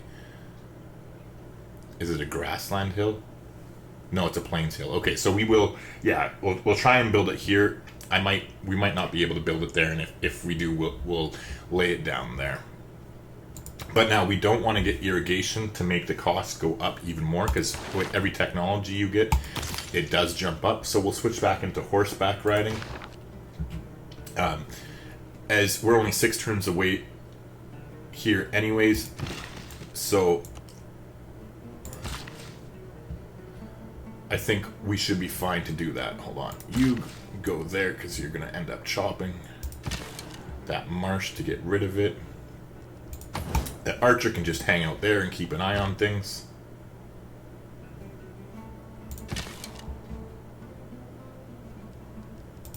This one has a promotion, so we'll go ahead and take volley.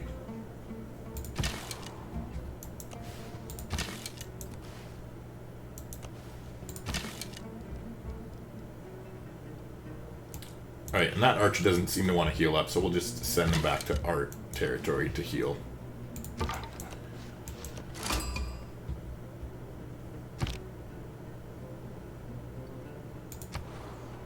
Okay, nice. So we did actually meet...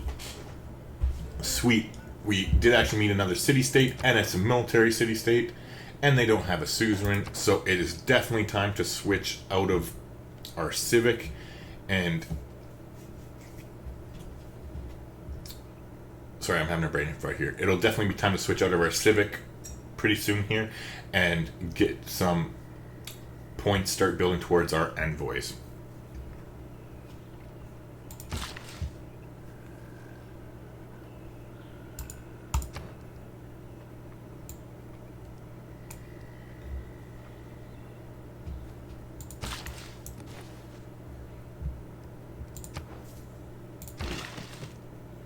Okay, so we'll skip a turn with the builder there. Actually, you know what?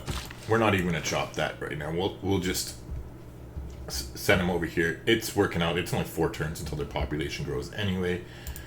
So this guy, our builder there has finally made it that he should be ready to do a chop next turn.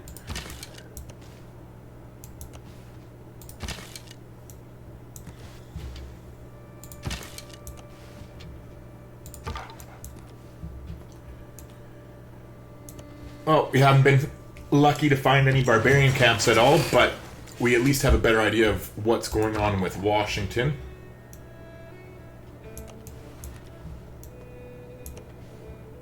And I mean, considering we will have the encampment up here, it'll be nice and defensible too, that we might swing around with our cavalry since they are so mobile and come all the way and attack them from this side here, depending on what it's like. It's kind of a curse that we have the desert here in one way, because I mean it's shitty tiles that are useless to us basically, but the good thing is it's nice and flat, so our cavalry will be able to maneuver quite easily.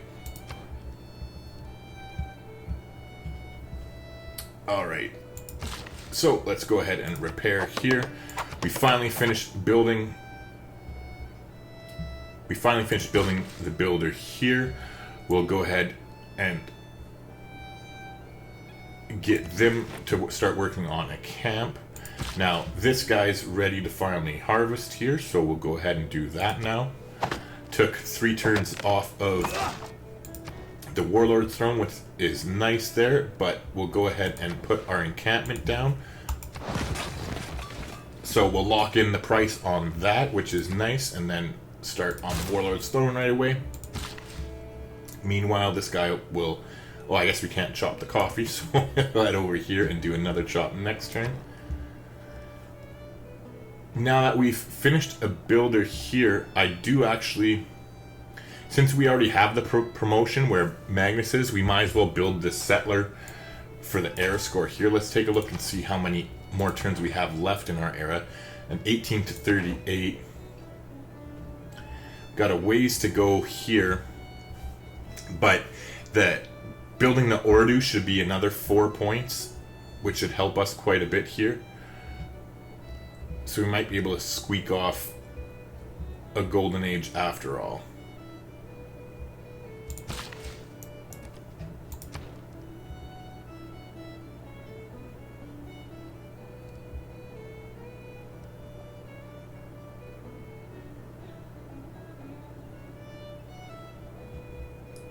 I'm just thinking for a second here. You know what?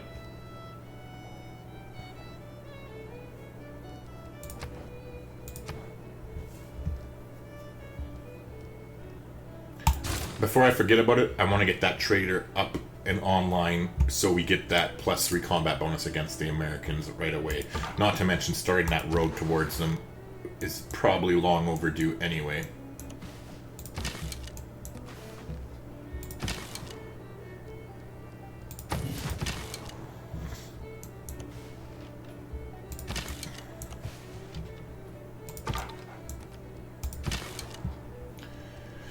Well, we'll just have to take our time here and wait for some barbarians to get feisty. No hour of life is wasted that is spent in the saddle. Okay, so nice. We got horseback riding finally, which is definitely a step in the right direction for us as the Mongols. Now that we do have that taken care of, though, I think it makes sense for us to pop back and get irrigation, which will help us get the coffee online here as well. And then after we do that, let's pop over and finish researching the wheel so that we can start building some heavy chariots eventually. But other than that, we're definitely just going to start headed straight towards stirrups, which is the long way around these days now that the tech tree has changed so much.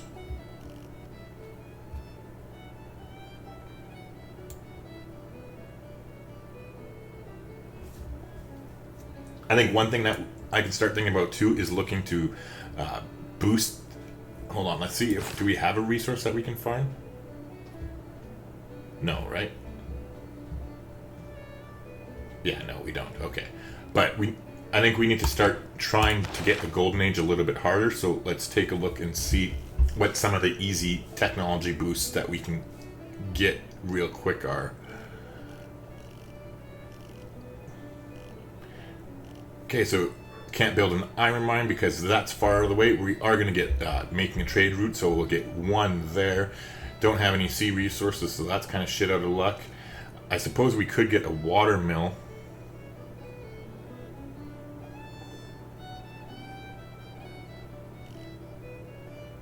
So building a water mill, building walls, and the trade route, I think those are the only ones that, well, other than apprenticeship too, would be an easy one to get here. Now that I'm thinking about it, build 3 mines.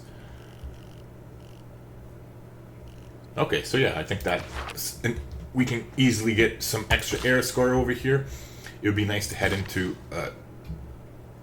It would be nice to head into a golden age as we start attacking the Americans.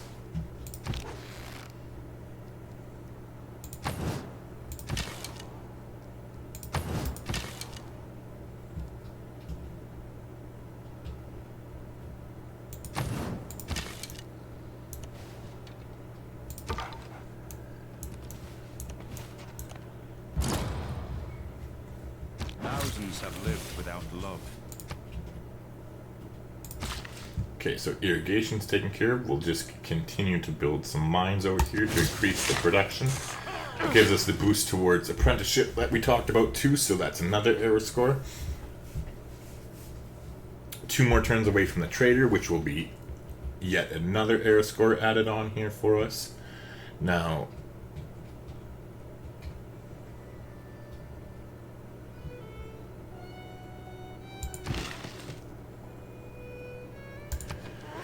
we'll get the camp going for an extra gold, although that's not anything to really write home about. This chop here should finish. Work on the warlord's throne, which would be nice to get taken care of. And so we'll quickly switch them into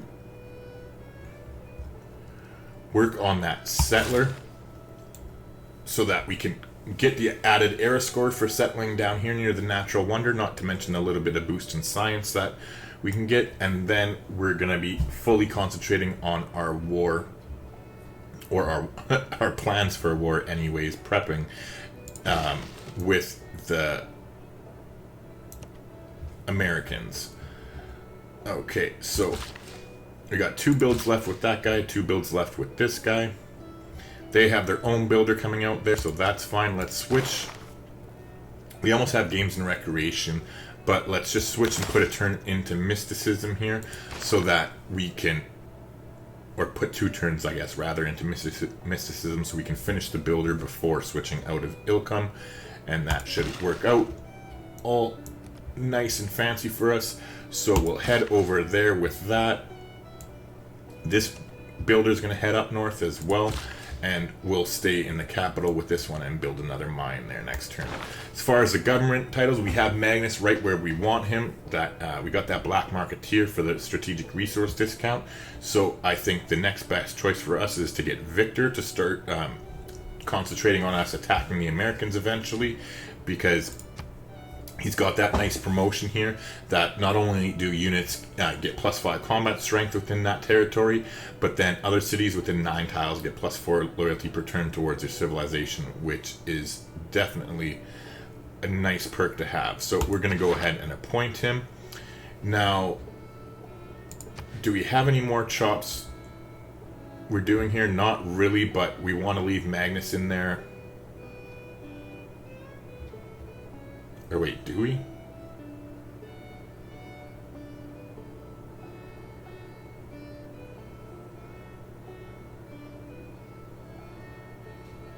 Because which city has the most production? That's what we really want to take a look at here. So let's take a look at our yields and see our production.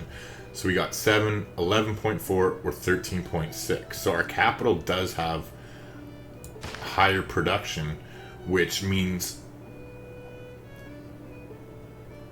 that we'll want to we're going to switch Magnus into our capital after we get this stupid settler out to go get that era score, which will give our capital time to start working and get our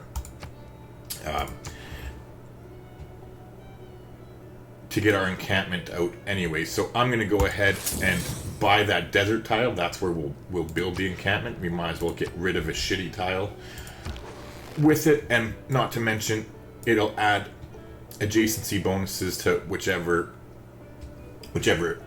districts we do end up placing around our government plaza over here. Alright, so we'll take one step back from the Americans and just leave the archer on alert. We'll keep looking around with our scout here. Now, at this point, I'm definitely not expecting to find anything useful down here. I'm sure, well, that's definitely not useful at all. Hopefully it doesn't get one shot here, but I think that might be the end of our scout. With that being said, I think we're not switching out of policies until we finish that builder next turn, which is fine. The scout can go back on exploration, so she wants some of our horses. We have 50 of them. You know what? I'm going to go ahead and do that. And let's try and get some open borders out of here as well. And maybe a little bit more money. No? Okay, whatever. Good enough. We'll take that for what it is. I'm not really worried about giving her the horses, seeing as how we have such a huge barrier between our civilization and theirs with the mountains, and not to mention Cardiff is there as well, and so is Zanzibar. So what we'll go ahead and do that, because that'll allow us to start building towards our stock, our limit anyway, since we were sitting at 50. Meanwhile, we have managed to get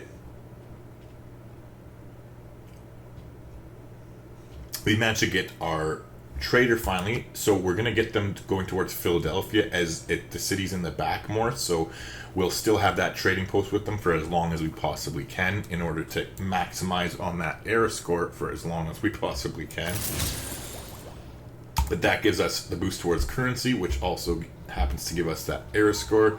We're getting closer to guaranteeing our normal age, but we would like to press forward and get a golden age. We'll have to hit 42. Shit. We'll have to hit 42 in order to get that. So that leaves us with 37, so 15 more era score to go. And we got 14 to 34 turns. That is a pretty tall order, but we're going to see what we can do. Okay, so first step towards doing that is starting to get our encampment here in the capital. So start building on that right away. Now we're going to switch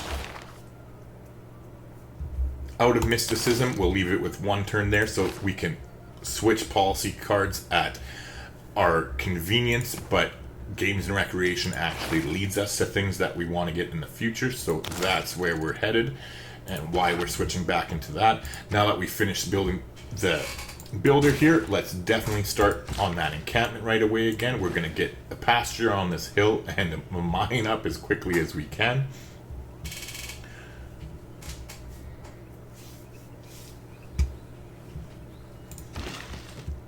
Speaking of mines, we'll get that guy to build another one for us in the capital. We'll get our coffee online, which gives us a pretty nice tile to actually work. 6-yield tile is pretty sweet, but it also gives us something to try and trade off to get some more cash.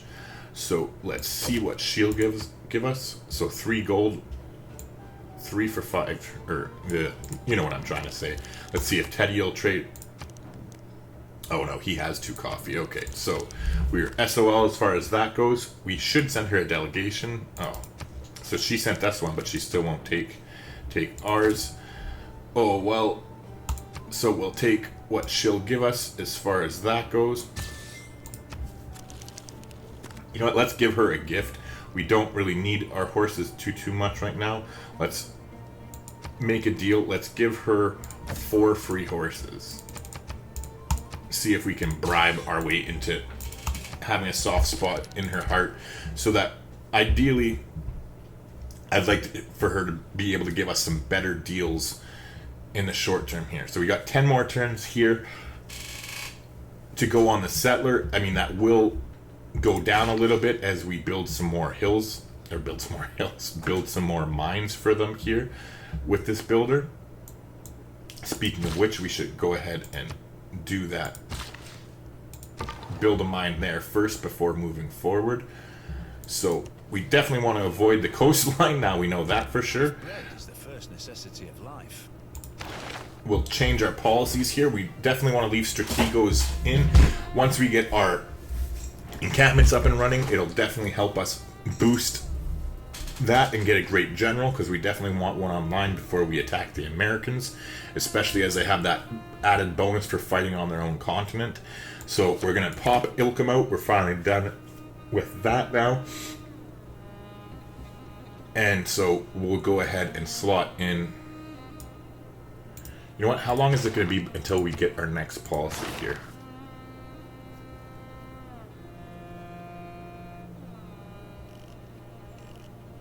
Nine turns. Yeah, we're going to start military training first, seeing as how we don't really need a governor title immediately. And I'm going to go ahead and slot in, instead of Ilkham, I'm going to put in colonization, so we can get that last settler out of the way as quickly as we can. And I mean, the sooner we do that and get that taken care of, then the sooner we can start worrying about other things. So like, it's a 6 turns, and then we'll switch policies. We won't let military training finish. Or wait, what am I talking about? For those exact same reasons, we're going to do defensive tactics, and then we'll just switch into mysticism when the time comes to switch out of our colonization policy here. Okay, so this guy is going to go ahead and build a mine. We want to make sure that that mine is under control of the city. I assumed as much because it was right beside it. And then we'll pop over that way to use our last builder charge.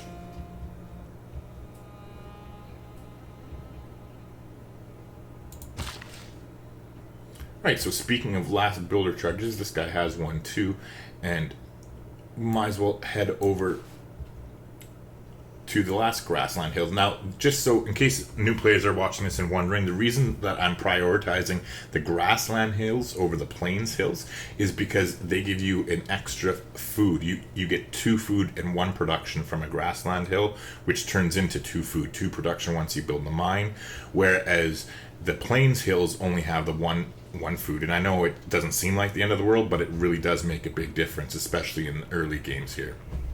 So speaking of the early games, we're making progress. We got our encampments coming up online, which is nice, and we'll be able to get our special building, I think, before the era ends here, so that should be pretty good. Not to mention, oh, actually, you know what? Military training, I think that has veterancy. Yeah, so never mind. I'm going to completely pivot yet again and go into military training so that we can get the veterancy policies slotted in quickly to help us build our encampment buildings and our stables, and then we can just start cranking out our horsemen, and hopefully it won't be too late, and if it is, we can always kind of go from there. So it looks like the Americans are coming out with a settler. Now, is that worth starting the war with them early? I'm thinking yes. Can we get it before they drop the city? And can we protect it? Again, I'm thinking yes. Let's give this a try at least. Let's start heading towards them with our archers in every angle. Now let's see. Get the scout moving over there. Let's see who's around. And so far nobody, so let's get in nice and close to them. We'll bring our archer in over here for support as well. That one can stay in the safety of where our encampment's going to be. Not to mention, if we are going to be going to war with them, we'll want to get our warrior up nice and close with them as quickly as we can, so we should go ahead and do that. Okay, so let's get a pasture going here and help this city catch up. It's kind of lagging behind in production compared to the others.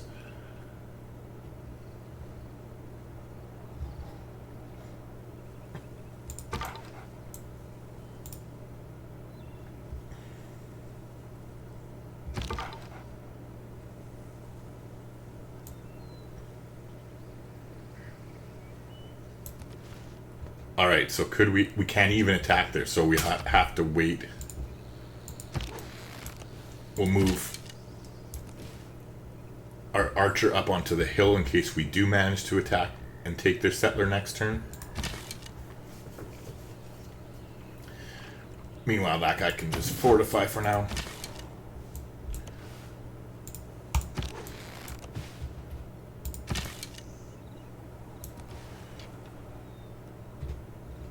Alright, well, things could be getting interesting here.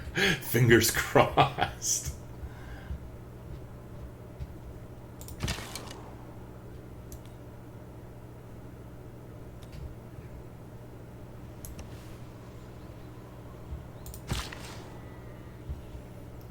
Okay, so speaking of what I was mentioning earlier about wanting to build your mines on grasslands when you can, we're definitely going to want to head over there immediately, but since we have 2 charges and we're already so close here, we might as well build one here before headed over that way.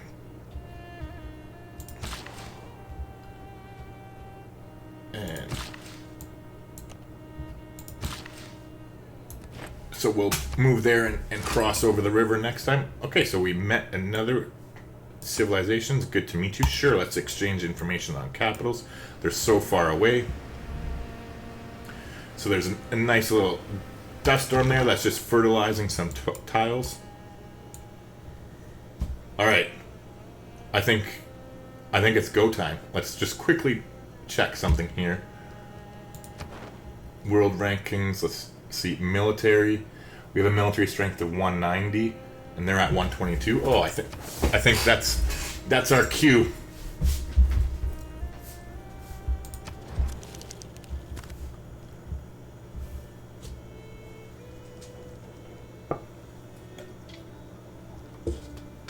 All right, well, it's time to have some fun.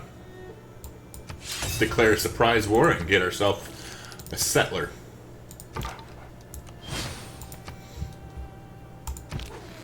Now, not to mention, we'll take shots at this warrior here.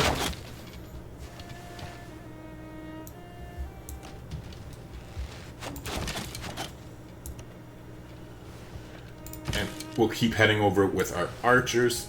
This warrior is going to get closer over here. Only 2 more turns until we have our encampment there, which will definitely help us hold that fortification in a nice defensive position. So we'll definitely want to settle over here as quickly as we can. It looks like there is some nice tiles here. Let's take a look. Ooh, the loyalty is going to be killer though, because we are settling that city over here. Alright, so it looks like we're going to have to go fairly down south, otherwise we'll just be given the city right back when it flips with loyalty.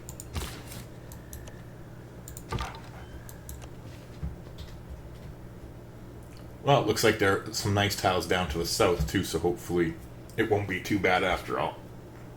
Maybe right here, is that minus 20 on that spot? Yeah, shit, it's still minus 20. We'll see, maybe right here on this tile, depending on how the fresh water goes, we'll have to play it by ear. Okay, so what do we got next? You're okay to just skip your turn. Build the mine there before headed over to that grassland hill. Okay, so this builder can pop over there, and then this guy can head across the river. We'll both build mines next turn. Now, we'll keep heading towards the south with this archer here while these two continue to move forward. Okay, nice. So we got the boost towards military training too. And we finished currency, which is nice. We'll definitely need to get some commercial hubs up and running in the near future here to help us pay for our armies. We still have 3 more turns left on this settler though. We'll see if we can improve that though once we build these mines here for them.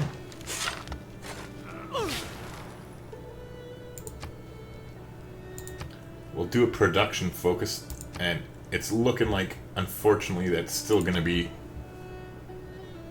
an extra turn here. That's fine though. We'll finally switch out of that. Okay, so now that we've got our encampment up and running, we definitely want to get Ordus going as soon as we possibly can. Speaking of sending envoys, now we do have one in Kabul. They must have had like build an encampment or something as one of their quests, so we do have an envoy there, which helps us with production in the capital. But now they don't have a suzerain yet, and we only have one envoy to send, so we're just going to hold on to our point for now, because in case new players don't know, when you start showing interest in city-states and putting your envoys into them, the computer AIs will take notice of that, and they'll pursue them even heavier. So it's always best to just save your, well, not always, but 99% of the time it's best to save your envoy. And that way you can actually take suzerainship of the city. Not to mention, if we're lucky enough, we might be able to get that envoy before. Actually, we will, because we'll get military training. So once we finish that, we'll be able to take control over them, which will be another 2 era score. With any luck, we might actually be able to squeak out getting this heroic, or not heroic, but golden age here. Now,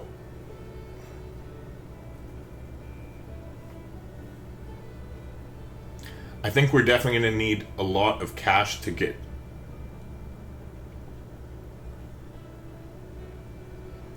our army on the go here, but what I want to get this going towards Thebes in the meantime here, in case in the new era they end up having different different quests, because I think building a heavy chariot is definitely something that we can do here, especially considering we're going to be wanting to get some of them before we upgrade them. Okay, so we'll back up with our archer there so that they can both have nice defensive bonuses on hills. Plus we're getting closer with our archers over here, so that should be fine.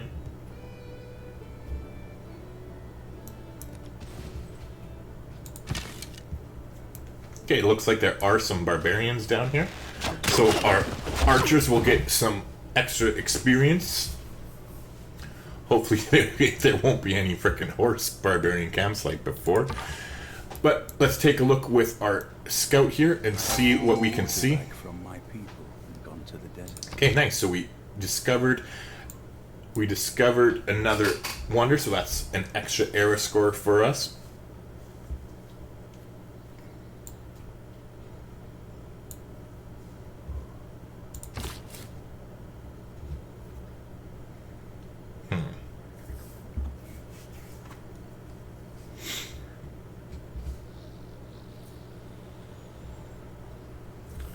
I'm just wondering. No, it's too shitty because of all the desert.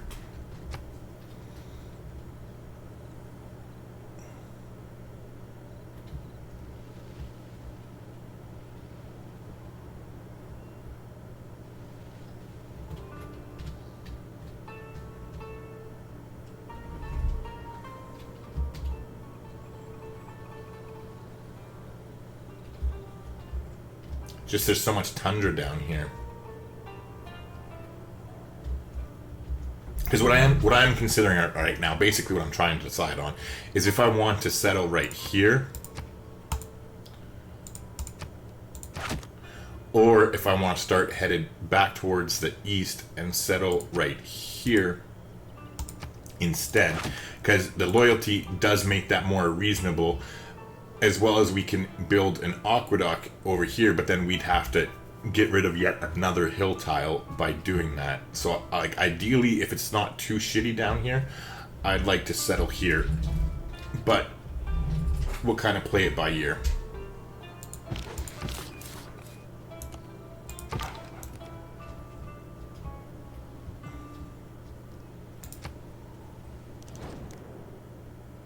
Okay, so they want some of our horses. We'll go ahead and do that, as we're not using them right now. But I think that's the last time that we're going to trade away any of our horses. Not to mention that we also have that well,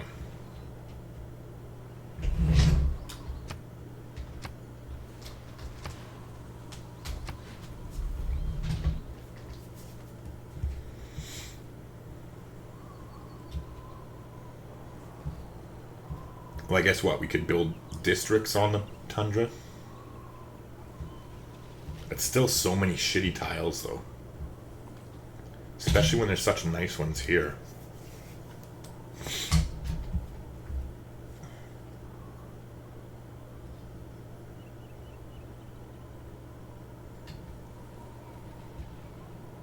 You know what? I don't want to build a piece of shit city. Seeing as how we're not really in a rush to settle this city anyways, what I'm going to do is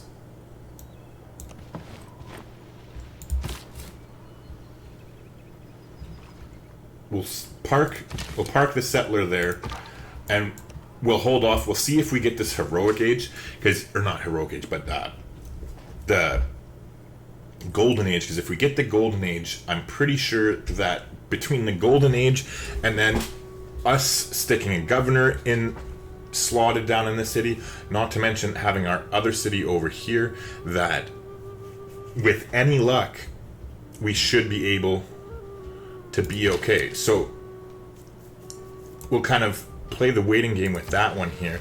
Now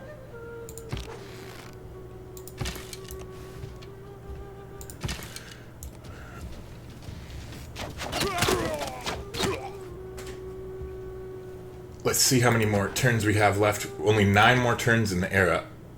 You know what? Shit.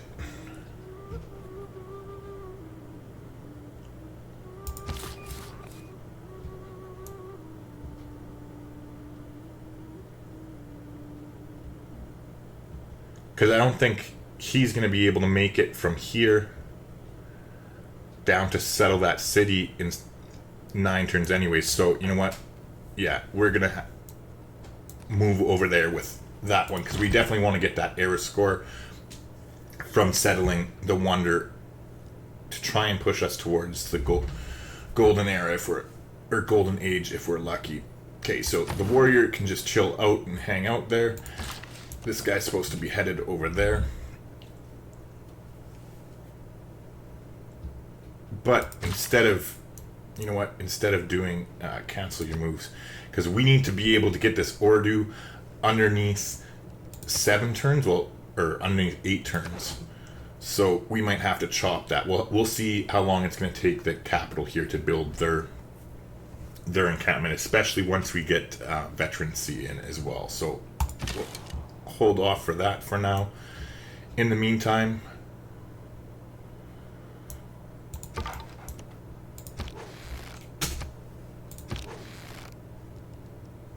we'll upgrade the archer here. They don't have one, so we'll just leave that archer on alert. If it's natural to kill, how come men have to go into training to... Okay, so we're definitely keeping Strategos on for now. We need to get that Great General as quickly as we can. We're popping out of colonization. That's been a long time coming. And we'll go ahead and put urban planning in instead. And what we're also going to do, we're pretty much done with the barbarians for the most part, so we'll get rid of discipline, and we're going to slot in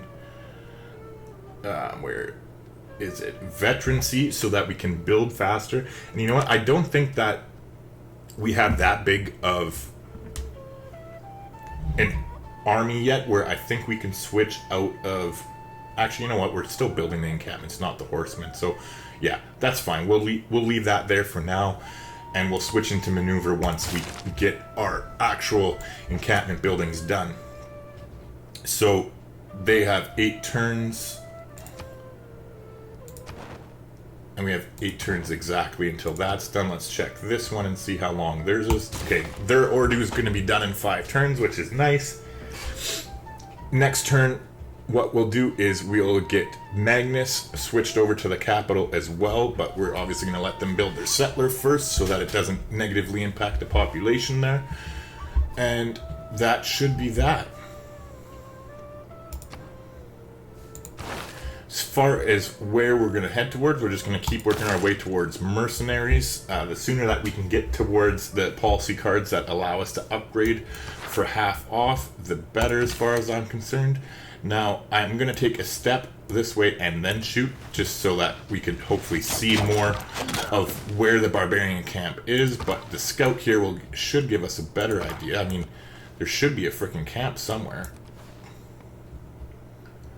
There's got to be a camp around, but it doesn't look like it's anywhere close, which is fine, I suppose, but it would be nice, especially if we could settle this down and if the camp was within 6 tiles, but it doesn't look like that's going to be the case. Now, we don't need to waste this guy by chopping out a forest, so we'll go ahead and build that mine we were planning on anyways, now that we know that the order is going to be done in 5 turns there. So let's think about this here. Let's take a quick minute. So we need 11 arrow score.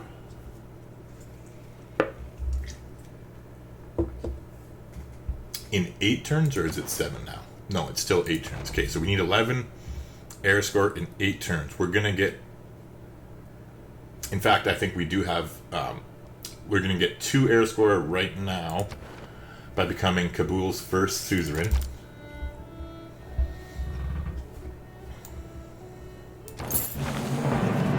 Okay. I think we can get another, you know what? You're building the Ordu. You can stop building that and start working on a heavy chariot. That'll be done in 7 turns, and it will complete the quest for Cardiff, which is train a heavy chariot. Now, hold on.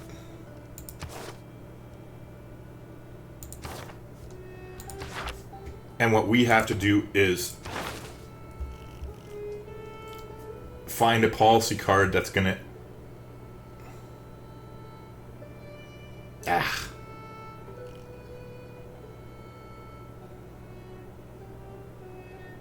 What I was hoping to do would be fall... Oh yeah, there we go. We have mysticism with an envoy. Okay, so...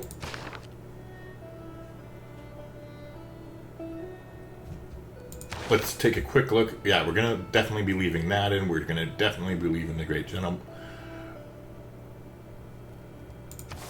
Would we want to switch conscription out for anything? Yeah, I guess just for maneuver to get that even faster. So, yeah. What we'll do is we're going to go ahead and switch into mysticism right away, which will give us the extra envoy to save, and we'll be able to become Cardiff's first suzerain, which will give us 2 more era score. So that'll put us at 35 out of 42, leaving us 7 more to get. The Ordu will be 4, so that will leave us 3 more to get. So we need to come up with a way to get 3 fucking era score in 8 turns, which is a lot more reasonable when you think about it.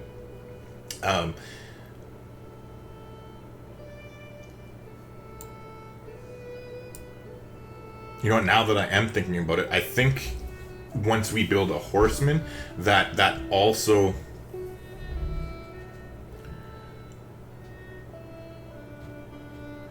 I think once we build a horseman, that also gives us an extra era score for it being our first unit built on a horse. So... But the heavy chariot doesn't count, I'm pretty sure, because it's technically not on a horse. And it doesn't use horses to build. So, what's the fastest way to do this? I guess it would be... we won't be able to chop it out with Magnus in here, but we'll have to take a look next turn and see what... We're going to slot the maneuver policy in, and we'll see how long it'll take us in to produce it here. Otherwise, what we'll end up doing is buying a builder in the capital here, and what we'll end up doing is just chop it out. So 295, okay, yeah, so we'd be 2 turns away from that, which would leave us with 2 more era score to try and figure out how to get it. And if I come that close and don't get it, I'm going to be pretty sad. I'm going to be completely honest. But it is what it is. Oh wait, what am I talking about? I think we should be able to get it when we plot the city here. That would be 3 air score. Because I'm pretty sure I didn't factor that in, right? 33 and 2 is 35, plus 4 is 39. Yeah, good. So there you go. We've gotten our golden age as soon as a settler gets over there and drops the city. So that is sweet. Now that we know that for a fact, let's head on up and start getting a little bit closer with our archers here. So it looks like our scout has seen better days. I'm pretty sure it's rest in peace to the scout here.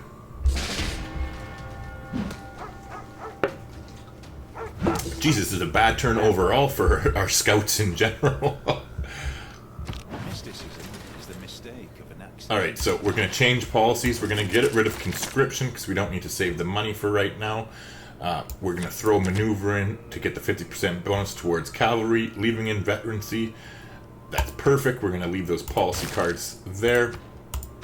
And we'll go ahead and start working on, I guess, defensive tactics, as that's the next step on our way to mercenaries. So our scout got healed. Let's take a look and see. We'll be able to move here and take a shot. So let's just back up even further to make sure that they can't come kill us no matter what. And we'll heal up there with the scout. Now, let's see how long it takes us to build a horseman. 4 turns. Perfect. Alright, so we are going to go ahead and switch Magnus out of here now, as we're not using him to chop anything. So we can go ahead and... Oh, wait. Yeah, no, he doesn't give a production bonus. He just saved me some horses. So we'll reassign anyways. I don't care about saving the 20 horses for now. So we'll go ahead and do that. Perfect. Now, this settler, if we're settling here, we'll have to go 4 tiles away from that. Let's take a look and see how many hills we can get.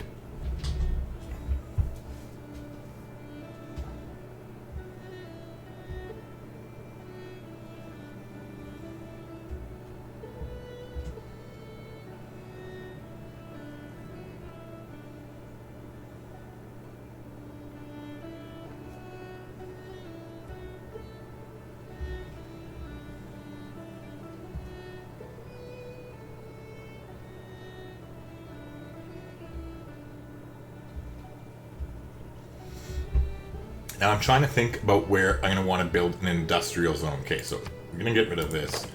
Because now that dams and aqueducts give major adjacency bonuses to industrial zones, we're definitely going to want to keep that in mind when we're building it. So let's take a look here and see, because this would be a good site for Ruhr Valley too, so we got to remember, yeah, this would definitely be sick. Okay, so it's going to be shitty to start with, but hopefully we'll build it into a good city. So let's try and do a little bit of planning here.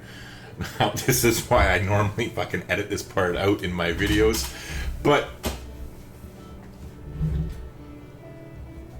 let's go ahead and get into it. Okay, so... Alright, first of all, we're not going to send that envoy. Let's get rid of that. Now...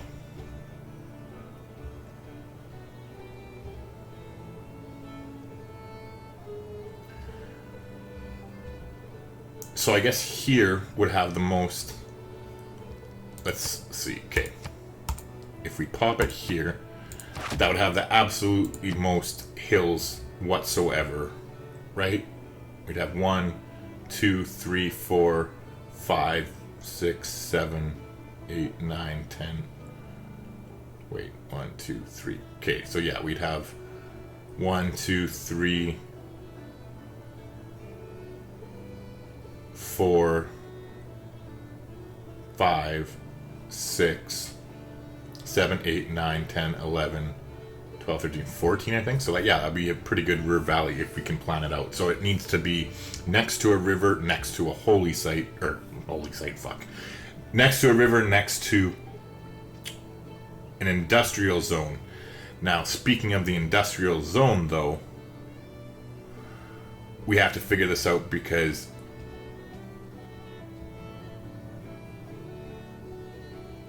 of the major adjacency bonuses we want to keep in there. Alright, so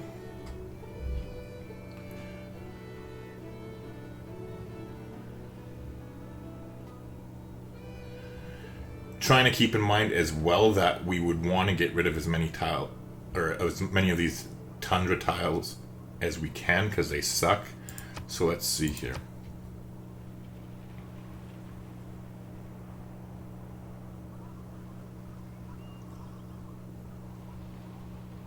No, that wouldn't work actually.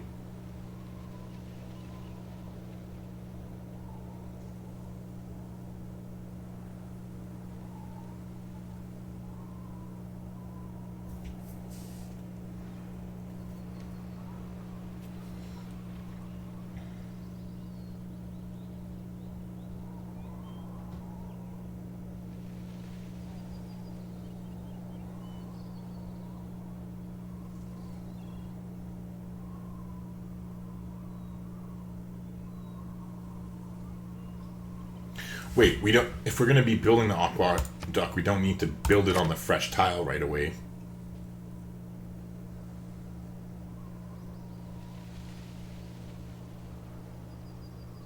Which means this could be the aqueduct. And don't worry, I'm going to definitely put a time code in the description to skip through this. But okay, so if we were to... If we were to harvest this...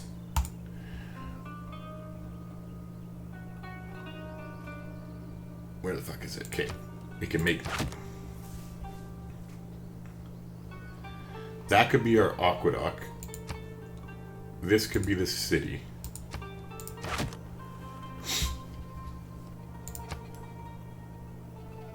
This could be the industrial zone.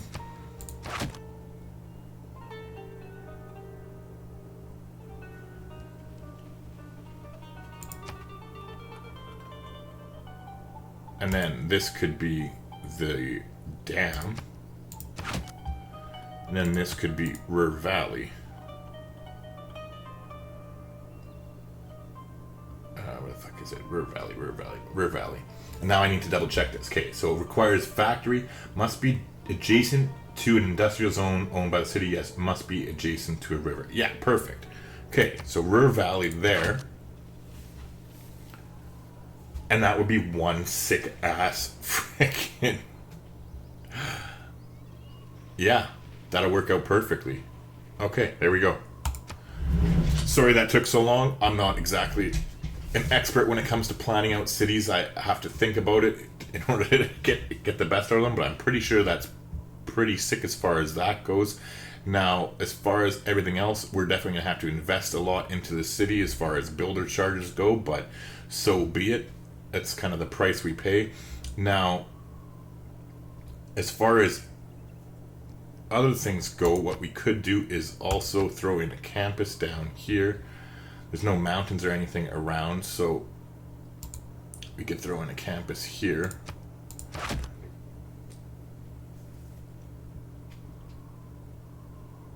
We'll deal with that shit later. We'll take it one step at a time. Alright, let's get out of this strategic view.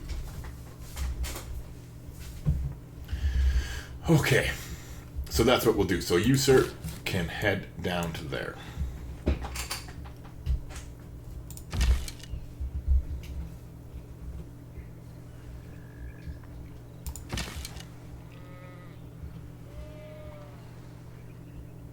Okay, so with our troops, we're going to start headed towards the Americans a little bit more here.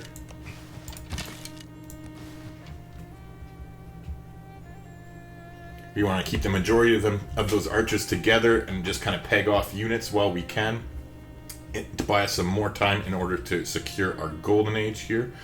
But the good news is I think we definitely have it secured, so that is great. We'll go ahead and drop that mine now.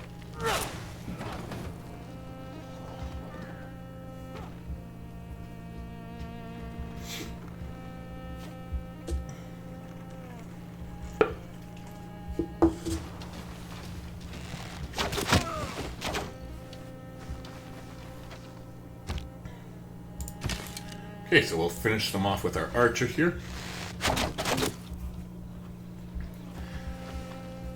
And then we can actually take a little bit. We'll let that guy heal up in the meantime.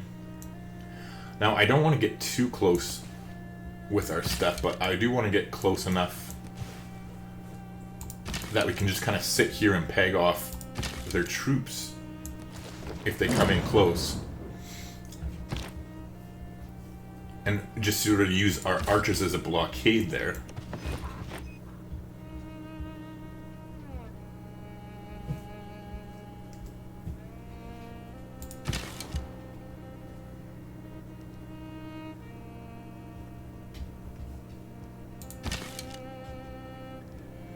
Yeah, so we'll just have our guys sit around here. We'll just stay on alert. Let's scoop in and get a builder real quick.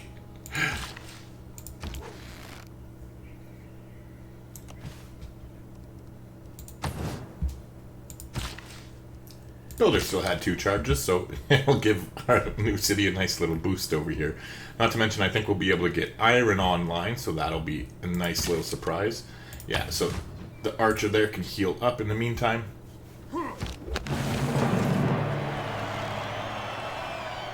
Alright, okay, so we got 2 air score for building the horseman there, which is perfect. Now that that's out of the way, though, for the air score, we want to get the encampment going as quickly as we can here so that we can catch up with that. Next turn, we'll have the Ordu there, so that should train a heavy chariot, is it? Oh, wait, I'm silly. Okay, there we go. So next turn, we'll have the extra envoy there for completing their quest, and then we can get suzerainship for even more air score. Now that we do have this horseman, let's start getting them to come towards the front more.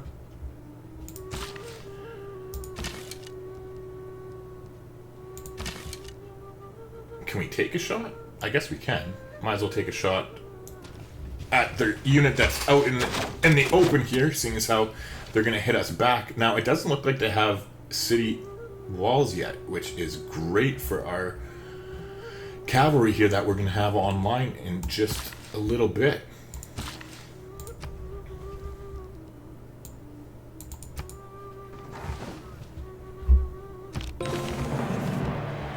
Right, okay, cool. So we got +4 air score for the Ordu there. So we're only 3 away from...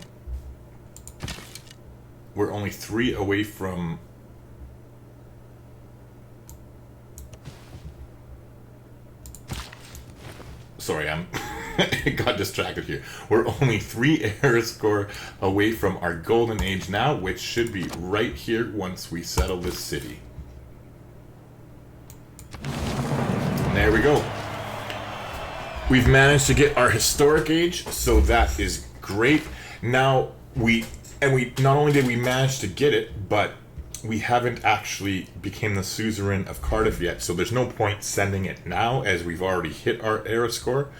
So we'll just wait until the era ends before going ahead to do that. We only got 3 more turns to wait, so it shouldn't be too long. Now we have a bunch of cash to spend here too, so we're going to go ahead. We don't want to go too crazy because we're going to need to be able to upgrade into knights and stuff like that from heavy chariots, but we will go ahead and buy them 1 builder here to help get the city off of the ground a little bit. I'm not really expecting the best out of this because of all the desert tiles, but I mean, could be a lot worse, so we'll just kind of have to pick and choose which tiles we improve and which ones we buy. So just taking a look at this, I'm going to want to build a mine here.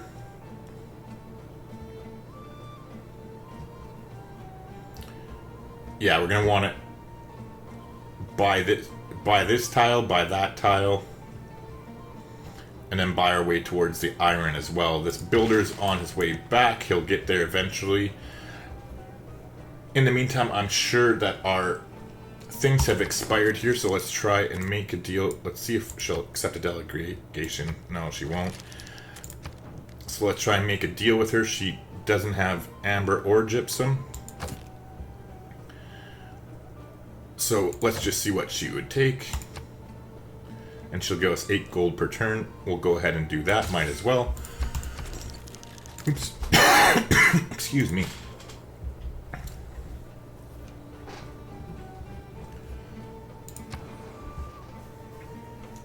Alright, so we finished the Ordu there. Let's go ahead and build a library quickly, just to get some extra science coming in before... Actually, you know what? No. We're doing fine for our science, and we just picked up these sick tiles for this city here. So yeah, we're just going to go ahead and start... Oh wait, my bad. Next turn, so we got to waste a turn here because we don't want to take 20 horses to start building a horseman. So we'll put... Excuse me. We'll go ahead and build a granary because we're going to want our capital to get bigger So after the granary finishes, then we'll start work on our horsemen here. I think we're doing pretty well for the most part. We're going to go ahead and get an Ordu over here.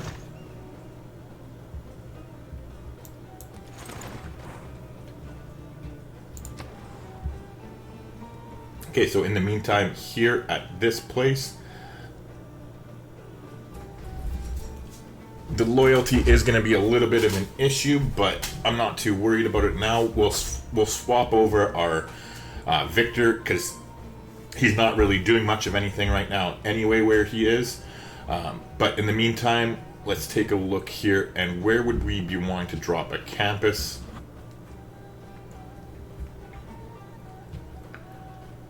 That's not desert, right? So we'd want to farm these 3 tiles, I think.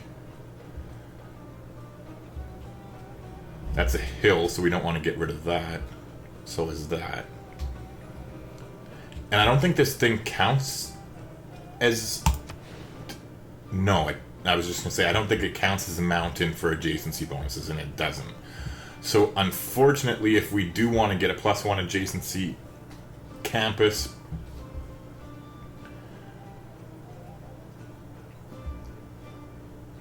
That's something we'll worry about later.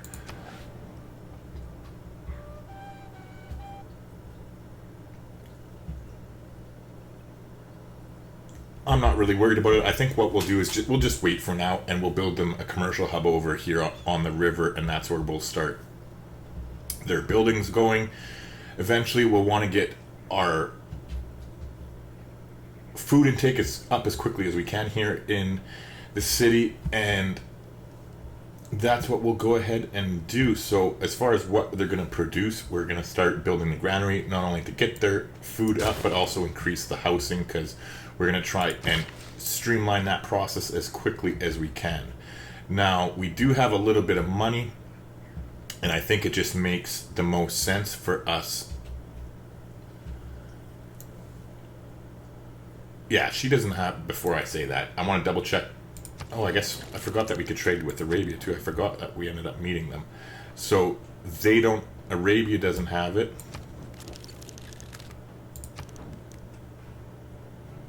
Yeah, Arabia doesn't have it, so we could trade it to them as well. And does she have it? No, she doesn't. Okay, neither of them have that resource, so we'll go ahead and get that online. Let's see if she'll take a delegation. I know she won't. And they won't either. It doesn't hurt to check, but it's not likely. So what we'll do is we'll go ahead and get this silver up online as quickly as we can here. I guess it'll have to be next turn, because we're a little bit short on the cash situation. Now, seems like they want to come out with their catapult, so why not take some shots at it?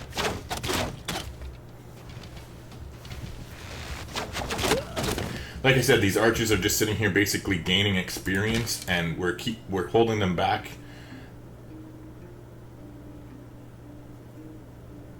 I'm going to move forward 1 step and shoot, so that we can move this archer forward and shoot as well.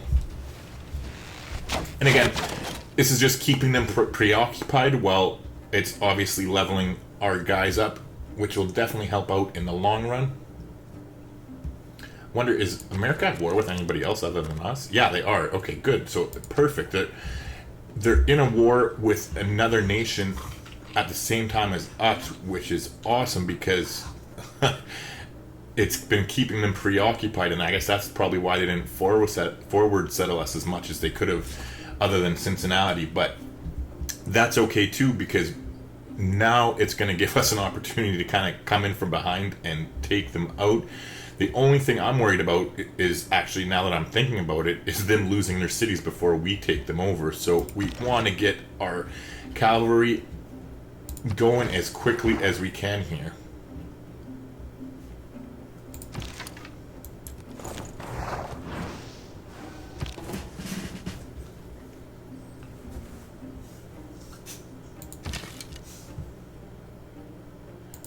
Okay, so we got a promotion here. We'll go ahead and take volley with them. We don't have one with this archer, so we'll just continue to take shots. Same here, just thinning them out and gaining experience. I'm going to move in one step closer here. Okay, so it looks like it's barbarians they're having problems with. I was just moving in because I wanted to get closer to this trader to maybe snipe it next turn since they don't have city walls yet. But we'll take some free experience shooting at the archers anyway. Alright, so we're going to get our cavalry frickin' moving over there as quickly as we can.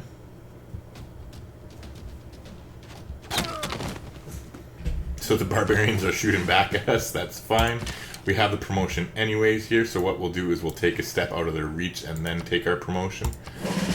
Again, we're going with volley. We want to be able to kill units as quickly as we can.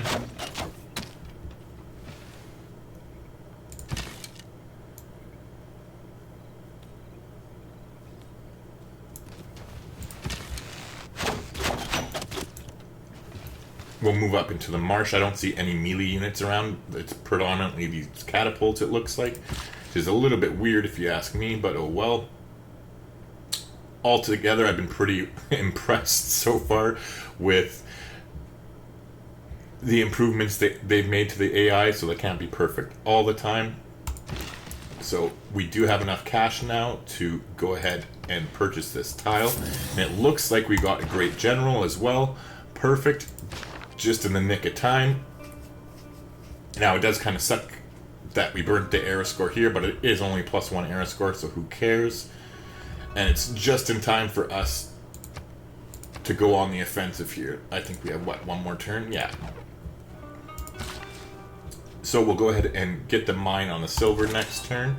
Now, the great general almost retired. Good thing I didn't click too fast there. We're going to transfer him to our third... Oh wait, I guess it makes sense to transfer him here. What am I talking about? We'll transfer him to our closest city and we'll have him move up. In the meantime, just keep moving our troops.